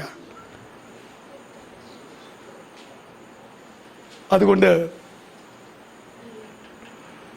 എന്താണ് സത്യകൃപ? നിങ്ങൾ നിൽക്കുന്ന സത്യകൃപ. നാം നിൽക്കുന്നത് എവിടെയായിരിക്കണം? സത്യകൃപയിലായിരിക്കണം. നാം ചരിക്കുന്നത് എവിടെയായിരിക്കണം? സത്യകൃപയിലായിരിക്കണം. നാം ആരാധിക്കുന്നത് എവിടെയായിരിക്കണം? സത്യകൃപയിൽ നിന്നുകൊണ്ട് ആയിരിക്കണം. ഇങ്ങനെയുള്ള ഒരാരാധനയാണ് ആരാധന എന്ന് പറയുന്നത്. ഇത് ഒരു മണിക്കൂർ നേരത്തേക്കോ ഒരു ദിവസത്തേക്കോ ദൈവമക്കൾ കൂടി വരുമ്പോഴോ ഉള്ളതല്ല. കൂടി വരുമ്പോൾ ആരാധിക്കരുതെന്നല്ല ഞാൻ പറഞ്ഞത്. ഇത് ജീവിക്കുന്ന ഓരോ ദൈവ പൈതലിൻ്റെയും ജീവിതം ഇപ്രകാരമുള്ളതാണ്. ആരാധനാ ജീവിതമാണ്. അതാണ് ഇതിൻ്റെ ഒരു വ്യത്യാസം. മറ്റവർക്ക് പള്ളി വരുമ്പോൾ ആരാധിച്ചാൽ മതി, ഒരു പ്രത്യേക ദിവസങ്ങളിൽ ആരാധിച്ചാൽ മതി. പക്ഷേ നമുക്കങ്ങനെയാണോ? അല്ല. അതുകൊണ്ട് സത്യനമസ്കാരികൾ പിതാവിനെ സത്യത്തിലും ആത്മാവിലും ആരാധിക്കുന്നു. ഇപ്പോൾ സത്യമെന്ന് പറയുന്നത് എത്രയുണ്ടെന്ന് പറഞ്ഞു? പിതാവായ ദൈവം സത്യം, പുത്രനായ ദൈവം സത്യം, പരിശുദ്ധാത്മാവായ ദൈവം സത്യം, ദൈവവചനം സത്യം, അതുപോലെ തന്നെ ദൈവിക വിഷയത്തിലെ സത്യം അല്ലേ, അതുപോലെ തന്നെ സത്യകൃപ. ഇനി ഒന്നോടെ ഉള്ളൂ. അത് ഞാൻ പണ്ട് പറഞ്ഞിട്ടുണ്ട്. നമ്മുടെ ദൈനംദിന ജീവിതത്തിൽ ഈ ലോകത്തിൽ നമ്മളായിരിക്കുമ്പോൾ നാം അഭിമുഖീകരിക്കേണ്ടി വരുന്ന വിഷയങ്ങൾ, ഭൗതികമാകട്ടെ, ദൈവികമാകട്ടെ, ആത്മീകമാകട്ടെ, പൈശാചികമാകട്ടെ, എന്തുമാകട്ടെ, ആ വിഷയത്തിലെല്ലാം എന്തുണ്ട്? സത്യവും അസത്യവുമുണ്ട്. ആ വിഷയത്തിലെല്ലാം ദൈവപൈതൽ ഏതിൻ്റെ ഭാഗത്ത് നിൽക്കണതായിരിക്കണം? സത്യത്തിൻ്റെ ഭാഗത്ത് നിൽക്കണതായിരിക്കണം. ഒരു സഹോദരന് വേണ്ടി, കാരണം അവൻ നമ്മെ ഇച്ചിരി പൈസ തന്ന് സഹായിച്ചതാണ്. ആ പുള്ളിക്കൊരു വിഷയമുണ്ടായി. അപ്പോൾ അവൻ്റെ ഭാഗത്താ തെറ്റ്. കേസ് അപ്പുറത്തെ പുള്ളി കേസ് കൊടുത്തപ്പോൾ നമ്മളോട് പറയുക, എടാ നിനക്കില്ലാതെ വന്നപ്പോൾ നീ 5000 രൂപ ചോദിച്ചപ്പോൾ ഞാൻ 10000 രൂപ തന്നതല്ലേ, ഒരു സാക്ഷി എനിക്ക് വേണ്ടി ഒന്ന് പറയാം. ഓ ഓക്കെ. അവിടെ ചെന്നൊരു കള്ളസാക്ഷിയും പറഞ്ഞു. ഇവനറിയാം സത്യം ആരുടെ ഭാഗത്താ? അപ്പുറത്തെ അവൻ്റെ ഭാഗത്താ. അവൻ കേസ് ഇവൻ്റെ എതിരെ കേസ് കൊടുത്തു. അപ്പോൾ ഇവൻ്റെ ഭാഗം ശരിയാണെന്നൊന്ന് പറയാൻ ഒരു സാക്ഷിയെ വിളിച്ചു. നമ്മൾ ചെന്ന് സാക്ഷിയും പറഞ്ഞു. കാരണം അവനോട് നമ്മൾ കടപ്പാട്. അപ്പോൾ എന്ന് പറഞ്ഞാൽ ഇങ്ങനെ അതിൻ്റെ അർത്ഥം കർത്താവിനോട്, നീ കാലുപുരി കുഴിച്ചേ തൂങ്ങി നോക്കിയുള്ളത് എനിക്കറിയാം, പക്ഷേ ഇന്നാൾ ഇല്ലാതെ വന്നപ്പോൾ 10000 രൂപ എടുത്തു വന്ന നീ അല്ല, അവനാ. അതുകൊണ്ട് അവനൊരു സാക്ഷ്യം പറയാൻ പറഞ്ഞു കഴിഞ്ഞപ്പം അവന് വേണ്ടി ഒരു കവടി ചെയ്തൊരു വാക്ക് പറയാതിരുന്നാലോ? ആ മനോഭാവത്തിലല്ലേ പോണത്. ഈ വിഷയം അങ്ങനെ ഒരുത്തം പോയിട്ട് അവൻ ഹോളിലേക്ക് വന്നിട്ട് അവൻ അന്യഭാഷ പറയുമോ, അവൻ കൃപാവരം ജ്വലിപ്പിക്കോ, തലകുത്തി നിന്ന് ആരാധിക്കോ, ചാടിത്തുള്ളി ആരാധിക്കോ ഒക്കെ ചെയ്താൽ അതാണ് ഭയങ്കര ഉണർവെന്ന് വിചാരിച്ചാൽ, എൻ്റെ പൊന്നുമക്കളെ, അതിനെന്താ പേര് പറയണേ? അതാ അങ്ങനെ നടത്തുന്നവരില്ലേ? കള്ളസാക്ഷിയല്ലോ. അതിനേക്കാൾ വലിയ പാപം ചെയ്തും ഈ ആരാധനയുടെ ദിവസങ്ങളിലും കൂടിവരവിൻ്റെ ദിവസങ്ങളിലും എല്ലാം ഈ പ്രോഗ്രാം ശുശ്രൂഷ അടിപൊളിയായി നടത്തുകയും പിന്നെയും പഴയ ജീവിതം നയിക്കുകയും ചെയ്യുന്നവർ ദൈവസഭയിൽ ധാരാളമുണ്ട്. മലങ്കര സഭയിൽ പകുതിയും ഇതേ ടൈപ്പായി പോയി 21 കൊല്ലമായപ്പോൾ. അതുകൊണ്ട് ആരാധന അടിപൊളിയായിട്ട് അങ്ങ് പൊക്കോളും. ശരിയല്ലേ? ഞാൻ ചോദിക്കുന്നത്, ഇങ്ങനെ 100 വിഷയങ്ങൾ ദൈനംദിന ജീവിതത്തിൽ നമ്മൾ മരിക്കുന്നിടം വരെ നമ്മൾ അഭിമുഖീകരിക്കേണ്ടി, ഞാനൊരു എക്സാമ്പിൾ പറഞ്ഞതാ, അഭിമുഖീകരിക്കേണ്ടി വരും. ആ വിഷയത്തിലെല്ലാം മറ്റുള്ള മുസ്ലിങ്ങൾക്കും ഹിന്ദുക്കൾക്കും രക്ഷിക്കപ്പെടാത്ത നാമധായക്കാർക്കും വരെ അറിയാം ആ വിഷയത്തിലൊക്കെ ഓരോ സത്യമുണ്ട്, അസത്യമുണ്ട്. അവർക്ക് പോലും ബോധ്യപ്പെടുന്ന ആ സത്യം പറയാൻ കെൽപ്പില്ലാതെ, പ്രവർത്തിക്കാൻ കെൽപ്പില്ലാതെ യേശുവിനെ ചൂണ്ടിക്കാണിച്ചുകൊണ്ട് അങ്ങോട്ട് ചെന്നാൽ എന്നാ കാണീര. അപ്പം ഞാൻ പറഞ്ഞതിൻ്റെ അർത്ഥം, രക്ഷിക്കപ്പെട്ട അന്ന് മുതൽ മരിക്കുന്നിടം വരെ ഒരു വ്യക്തി ഈ ഭൂമിയിലായിരിക്കുമ്പോൾ 24 മണിക്കൂറും ഈ ഭൂമിയിൽ ഓരോരോ വിഷയം അവനെ അഭിമുഖീകരിക്കേണ്ടതായിട്ട് വരും. ആ വിഷയത്തിലെല്ലാം ഏതിൻ്റെ ഭാഗത്ത് നിൽക്കണം? സത്യം ചെയ്തിട്ടും ഛേദം വന്നാലും സത്യത്തിന് വേണ്ടി നിന്നാൽ നഷ്ടമേ വരത്തുള്ളൂ, ലാഭം കിട്ടത്തില്ല. അങ്ങനെ സത്യം ചെയ്തിട്ടും ഛേദം വന്നാലും മാറാതെ നിൽക്കുന്നവൻ, അവനാണ് യഹോവയുടെ വിശുദ്ധ പർവ്വതത്തിൽ കയറുന്നത്. പുതിയ നിയമത്തിലെ ആ വിശുദ്ധ പർവ്വതം ഏതാണ്? സിയോൻ പർവ്വതം. പിന്നെയോ സിയോൻ പർവ്വതത്തിനും സ്വർഗീയ യെരൂശലേമിനും, അങ്ങനെ പറഞ്ഞല്ലേ പോരുന്നേ. പുതിയ നിയമത്തിന്റെ മധ്യസ്ഥനായി അവസാനിപ്പിക്കുന്നത് എബ്രായ ലേഖനം 12:22 മുതൽ. ഒന്ന് വായിച്ചാട്ടെ, എബ്രായർ 12:22. പിന്നെയോ നോക്കിയേ, സിയോൻ പർവ്വതത്തിനും ജീവനുള്ള ദൈവത്തിന്റെ നഗരമായിരിക്കുന്ന സ്വർഗീയ യെരൂശലേമിനും അനേകായിരം ദൂതന്മാരുടെ സർവ്വസംഘത്തിനും സ്വർഗത്തിൽ പേരെഴുതിയിരിക്കുന്ന ആദ്യജാതന്മാരുടെ സഭയ്ക്കും എല്ലാവരുടെയും ദൈവമായ ന്യായാധിപതിയായ ദൈവത്തിനും സിദ്ധന്മാരായ നീതിമാന്മാരുടെ ആത്മാക്കൾക്കും പുതുനിയമത്തിന്റെ മാധ്യസ്ഥനായ യേശു ക്രിസ്തുവിനും ആബേലിന്റെ രക്തത്തെക്കാൾ ഗുണകരമായി സംസാരിക്കുന്ന പുണ്യാക രക്തത്തിനും അടുക്കൽ അത്രേ നിങ്ങൾ വന്നിരിക്കുന്നത്. സിയോൻ പർവ്വതം മുതൽ കാൽവറി കുന്നിലെ ക്രൂശിക്കപ്പെട്ട മശുക വരെയുള്ള വിഷയങ്ങൾ എടുത്തു പറഞ്ഞിരിക്കുകയാണ്. ഇതിൻ്റെ അടുക്കലാണ് ഒരു പുതിയ നിയമ വിശ്വാസി വന്നിരിക്കുന്നത്. നമ്മൾ കയറിപ്പോകുന്നത് പറയണമെങ്കിൽ താഴെ നിന്ന് മുകളിലോട്ട് പറയണം. സ്വർഗീയ ഉന്നതത്തിൽ നിന്നുകൊണ്ട് പറയുകയാ, നിങ്ങൾ എവിടം വരെ വന്നിരിക്കുന്നു, നിങ്ങൾ ഇവിടം വരെ വന്നിരിക്കുന്നു എന്ന് പറയുമ്പോൾ, അപ്പോൾ അത് അടിയിൽ നിന്ന് മുകളിലോട്ടൊന്ന് വായിക്കാവോ? അതാ നമ്മുടെ പടികൾ. ആദ്യം നമ്മൾ എവിടെ വരണം? ക്രൂശിക്കപ്പെട്ട മശുകാരുടെ അടുക്കൽ, കാൽവറി രക്തത്തിൽ. അത് കഴിഞ്ഞാൽ ഉയർത്തെഴുന്നേറ്റ് ജീവിക്കുന്ന പുതുനിയമത്തിന്റെ മാധ്യസ്ഥനായ യേശുവിൻ്റെ അടുക്കൽ. അത് കഴിഞ്ഞാൽ പിന്നെ എവിടേക്ക് വരണം? അതിന്റെ തൊട്ട് മുകളിലത്തെ കാര്യം, സിദ്ധന്മാരായ നീതിമാന്മാരായ ആത്മാക്കൾ. പഴയ നിയമത്തിലും പുതിയ നിയമത്തിലും മഹോപദ്രവ കാലത്തുമൊക്കെ സിദ്ധന്മാരായി തീർന്നിരിക്കുന്ന നീതിമാന്മാരുടെ ആത്മാക്കൾ സ്വർഗത്തിലേക്ക് പോയിട്ടുണ്ട്, അവരുടെ അടുക്കിലേക്ക് വരും. പിന്നെ സ്വർഗത്തിൽ പേരെഴുതിയിരിക്കുന്ന ആദ്യജാതന്മാരുടെ, ഒരു വാക്ക് വിട്ടുപോയതായ 2 വിഷയമുണ്ട്. ആദ്യജാതന്മാരുടെ സംഘമുണ്ട്, ആദ്യജാതന്മാരുടെ സഭയുണ്ട്. ഇവിടെ സഭയാണെന്ന് എനിക്ക് തോന്നുന്നത് അല്ലേ? ആദ്യജാതന്മാരുടെ സഭ, സംഘം എന്നൊരു കൂട്ടരുണ്ട്. ചർച്ച്, സഭ, അസംബ്ലി, കൂട്ടം, ബ്രദറൻ അസംബ്ലി എന്നൊരു പേരില്ലേ? Assemblies of God. ചർച്ച് എന്ന് പറയണതല്ല, അസംബ്ലി എന്ന് പറഞ്ഞാൽ എന്താ? ഒരു സമൂഹം, ഒരു കൂട്ടം. അതാ ആദ്യജാതന്മാരുടെ സംഘം.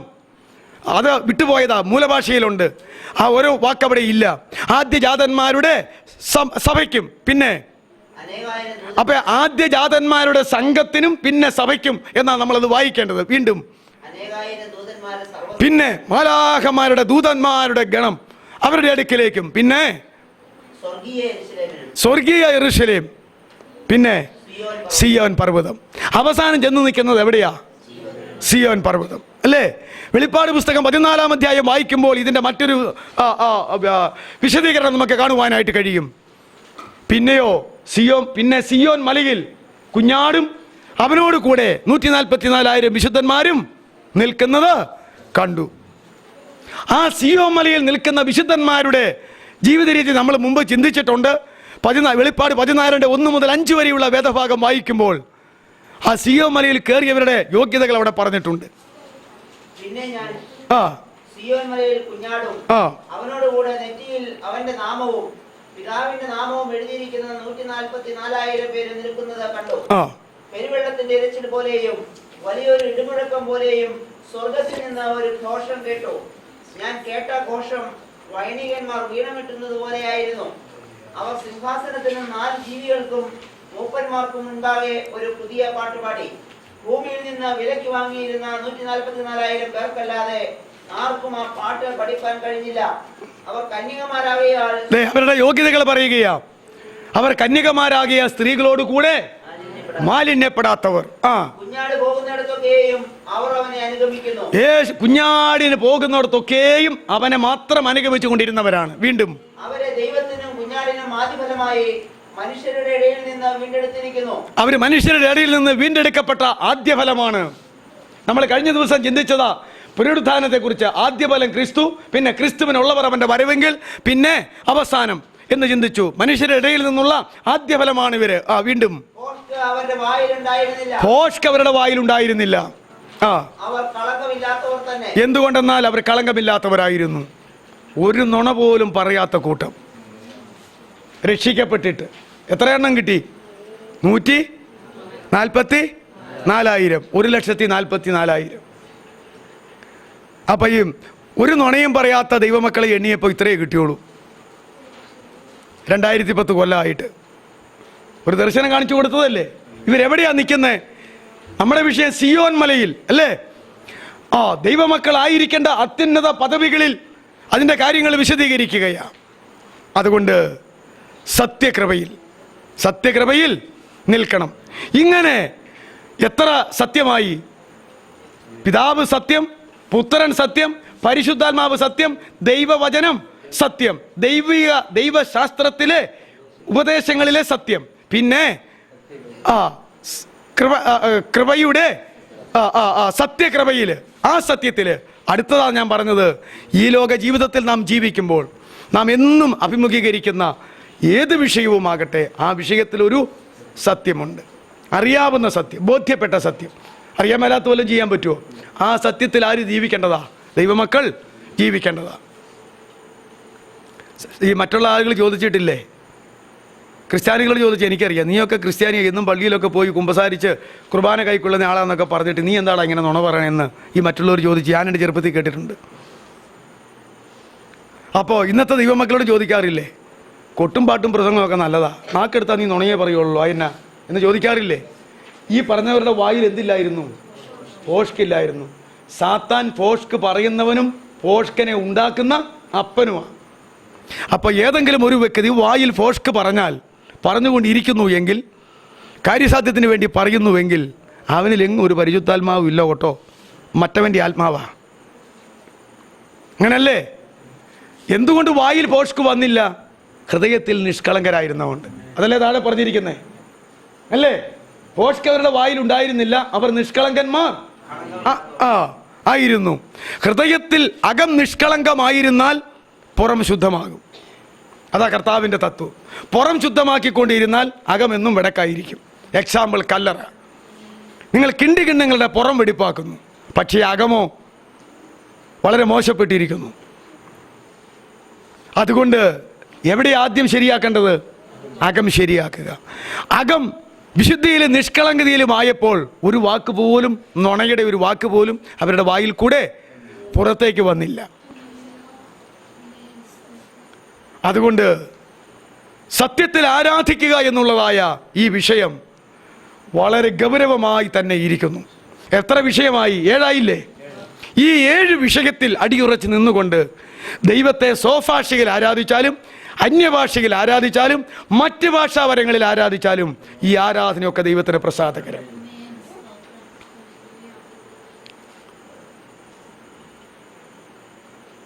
ജനിച്ചു വളരുമ്പോൾ ഒരു സ്വഭാഷയുണ്ട്, നമ്മുടെ മാതൃഭാഷ. അതെല്ലാവർക്കും അറിയാം. അതിൽ ദൈവത്തെ ആരാധിക്കാം. ദൈവത്തിൻ്റെ പരിശുദ്ധാത്മാവ് ഭാഷ അറിയാൻ മേലാത്തൊരു രാജ്യത്ത് ചെന്നാൽ അന്ന് പെന്തോക്കസിൽ കൊടുത്ത പോലെ 18 കൂട്ടക്കാരുടെ ഭാഷ അപ്പോസ്തലന്മാർക്ക് കൊടുത്തിട്ട് ആ ഓടിക്കൂടി ആയിരക്കണക്കിനായിട്ടുള്ള 18 ഭാഷക്കാർക്ക് ഈ ദൈവിക സത്യം തിരിയാൻ തക്കവണ്ണം പഠിക്കാത്തതും അറിയാത്തതുമായ ലോകത്തിലെ ഭാഷകളുടെ വരമാർക്ക് കൊടുത്തു? അപ്പോസ്തലന്മാർക്ക് കൊടുത്തു. തിരിച്ചറിയാൻ മേലാത്ത ഭാഷയും അവർ സംസാരിച്ചിട്ടുണ്ട്. അതുകൊണ്ട് ഞാൻ പറഞ്ഞത്, ഭാഷാവരത്തിൽ ആരാധിച്ചാലും അന്യഭാഷയിൽ ആരാധിച്ചാലും മാതൃഭാഷയിൽ ആരാധിച്ചാലും ഭാഷ നോക്കിയല്ല, ഹൃദയത്തിൻ്റെയും അകത്തിൻ്റെയും അവസ്ഥ നോക്കിയ ആരാധന ദൈവം പ്രസാദിക്കുന്നത്. കായീനിലും അവൻ്റെ യാഗത്തിലും ദൈവം പ്രസാദിച്ചില്ല. കായീനിൽ പ്രസാദിച്ചാൽ പിന്നെ കായീൻ്റെ യാഗത്തിൽ പ്രസാദിക്കില്ലേ? ഹാബേലിലും അവൻ്റെ യാഗത്തിലും പ്രസാദിച്ചു. അതുകൊണ്ട് ആരാധനയേക്കാൾ, പ്രസംഗത്തേക്കാൾ, കർത്തൃമേശയേക്കാൾ, സഭായോഗത്തേക്കാൾ, കൃപാവര ശുശ്രൂഷയേക്കാൾ നീ എന്ന് പറയുന്ന വ്യക്തിത്വം ദൈവത്തിന് പ്രധാനപ്പെട്ടതാണ്. ആ വ്യക്തിത്വം ദേഹം ദേഹി ആത്മാവിൽ സത്യത്തിലായിരിക്കണം. ഇതാണ് സത്യനമസ്കാരികൾ. പിതാവിനെ സത്യത്തിലും ആത്മാവിലും ആരാധിക്കുന്നു എന്നുള്ള നാഴിക വരുന്നു. ഇപ്പോൾ അത് വന്നുമിരിക്കുന്നു. ഇത് തീരുന്നത് കർത്താവിൻ്റെ മധ്യാകാശ വരവെങ്കിലാണ്. പിന്നെ ആരാധന ഭൂമിയിലല്ല, പിന്നെ എവിടെയാ? സ്വർഗത്തിൽ. സ്വർഗത്തിൽ ആരാധനയല്ലാതെ പ്രസംഗ ശുശ്രൂഷയോ പാവിയുടെ മാനസാന്തരോ വല്ലതും ഉണ്ടോ? കർത്തൃമേശ തീറ്റയോ വല്ലതും ഉണ്ടോ? ഇല്ല. റിയലായിട്ടുള്ള കാര്യങ്ങളിലേക്ക് വന്നു. അതുകൊണ്ട് സത്യത്തിലെ ആരാധന എന്ന് പറയുന്നത് ഇത്രത്തോളം വചനം, ആ പുതിയ നിയമത്തിൽ സത്യത്തിൻ്റെ ആരാധനയെക്കുറിച്ച് കർത്താവും പരിശുദ്ധാത്മാവും ചേർന്ന് രേഖപ്പെടുത്തിയിരിക്കുന്നത്. ഇതിലപ്പുറമായിട്ടുള്ളൊരു വാക്യം എൻ്റെ ഓർമ്മയിലില്ല. ഇനി കാണുമായിരിക്കാം. കാരണം ഞാനിത് ആദ്യം മുതൽ പറയുമ്പോൾ ഇപ്പോൾ അത് വിഷയം കൂടി വരുന്നുണ്ട്. വേദപുസ്തകത്തിലെ ഓരോ ഭാഗങ്ങളും വാക്യങ്ങളും മനസ്സിലായി വരുമ്പോൾ എന്ന് മാത്രമേ ഉള്ളൂ. നേരത്തെ പറയാത്ത 2-3 കാര്യങ്ങൾ ഞാനിപ്പോൾ ഇതിനകത്ത് പറഞ്ഞിട്ടുണ്ട്. അതുകൊണ്ട് ഇനിയും എവിടെങ്കിലും നോക്കുമ്പോൾ ഈ വിഷയത്തെക്കുറിച്ച് കാണാം. നമുക്കൊരു ബോധം വരണ്ടയോ അതാണെന്നുള്ളത്. എന്നാൽ ദൈവം തൻ്റെ മക്കൾക്ക് അതെല്ലാം വെളിപ്പെടുത്തി തന്നുകൊണ്ടിരിക്കും. അവൻ വന്നാൽ ഞാൻ പറഞ്ഞത് ഓർമ്മിപ്പിക്കുകയും നിങ്ങളെ ഉപദേശിക്കുകയും സത്യത്തിൻ്റെ വഴിയിൽ അവൻ നടത്തുകയും ചെയ്യും. അവൻ വിശുദ്ധിയുടെ ആത്മാവാണ്. ദൈവം നമ്മെ സഹായിക്കട്ടെ. നമുക്കെന്തു വേണം? ഇതാണ് സത്യത്തിലെ ആരാധനയെങ്കിൽ ഈ സത്യത്തിൽ തന്നെ ആരാധിപ്പാൻ നാം എന്തു ചെയ്യണം? മനസ്സൊരുക്കം കാണിക്കണം. മനസ്സൊരുക്കം കാണിക്കണം. ഇത് കൃപയാലുള്ള ഒരു ആരാധന എന്ന് പറഞ്ഞാൽ നമുക്ക് പങ്കില്ലെന്ന് പറയാൻ പറ്റത്തില്ല. ഇത് നമ്മൾ അറിഞ്ഞ് നമ്മുടെ പങ്കാളിത്തത്തോട് കൂടെ മാത്രം ആയിത്തീരുന്ന ഒരു പരിവർത്തനമാണ് പിന്നീടുള്ളത്. കൃപയാൽ രക്ഷിക്കപ്പെട്ടതിന് ശേഷം പിന്നീടുള്ള അവസ്ഥകളെല്ലാം കുഞ്ഞാടിൻ്റെ കാന്ത തന്നെത്താൻ ഒരുക്കിയിരിക്കുന്നു.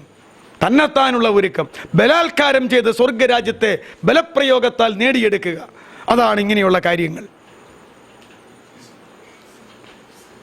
അതുകൊണ്ട് സത്യത്തിലുള്ള ഈ ആരാധനയാൽ ഇന്ന് വരെ നമുക്കെന്ത് തകരാറുകൾ വന്നാലും ദൈവം ക്ഷമിക്കും. നാം അറിയുന്ന സത്യമനുസരിച്ച് ജീവിപ്പാൻ മനസ്സ് വെച്ചാൽ ദൈവം അതിനുള്ള കൃപ തരും. അപ്രകാരം ഒരു തീരുമാനം ചെയ്താൽ ബാക്കി ശക്തികൾ ആര് തരും? ദൈവം തരും. ഈ ലോകത്തിൽ കർത്താവ് ആഗ്രഹിക്കുന്നിടത്തോളം നാൾ ജീവിപ്പാനും, ജീവിക്കുന്ന കാലം കർത്താവിൻ്റെ സാക്ഷിയായിട്ട് ജീവിപ്പാനും, പിന്നെ ഈ ലോക ജീവിതം അവസാനിക്കുമ്പോൾ കർത്താവിൻ്റെ മടിയിൽ വിശ്രമിക്കത്തക്കവണ്ണം അവൻ്റെ മണവാട്ടിയും അവൻ്റെ കാന്തയും അവൻ്റെ രാജ്ഞിയുമായി തീരുവാൻ ദൈവം നമ്മെ സഹായിക്കും. ക്വാണ്ടിറ്റിയേക്കാൾ ക്വാളിറ്റി നോക്കുന്നവനാ ദൈവം. ഭൂമിയിൽ ക്വാണ്ടിറ്റിയാണ്, ക്വാളിറ്റിയല്ല. ഞാൻ പറഞ്ഞത് നമ്മുടെ ആളുകളുടെ എണ്ണത്തിലല്ല, ഉള്ള ആളുകളുടെ ഗുണത്തിലാണ് കാര്യമിരിക്കുന്നത്. അതുകൊണ്ട് അപ്രകാരമുള്ള ഒരു രൂപാന്തരം ദൈവമായ കർത്താവ് നമുക്ക് നൽകട്ടെ. ദൈവം നിങ്ങളെ അനുഗ്രഹിക്കട്ടെ.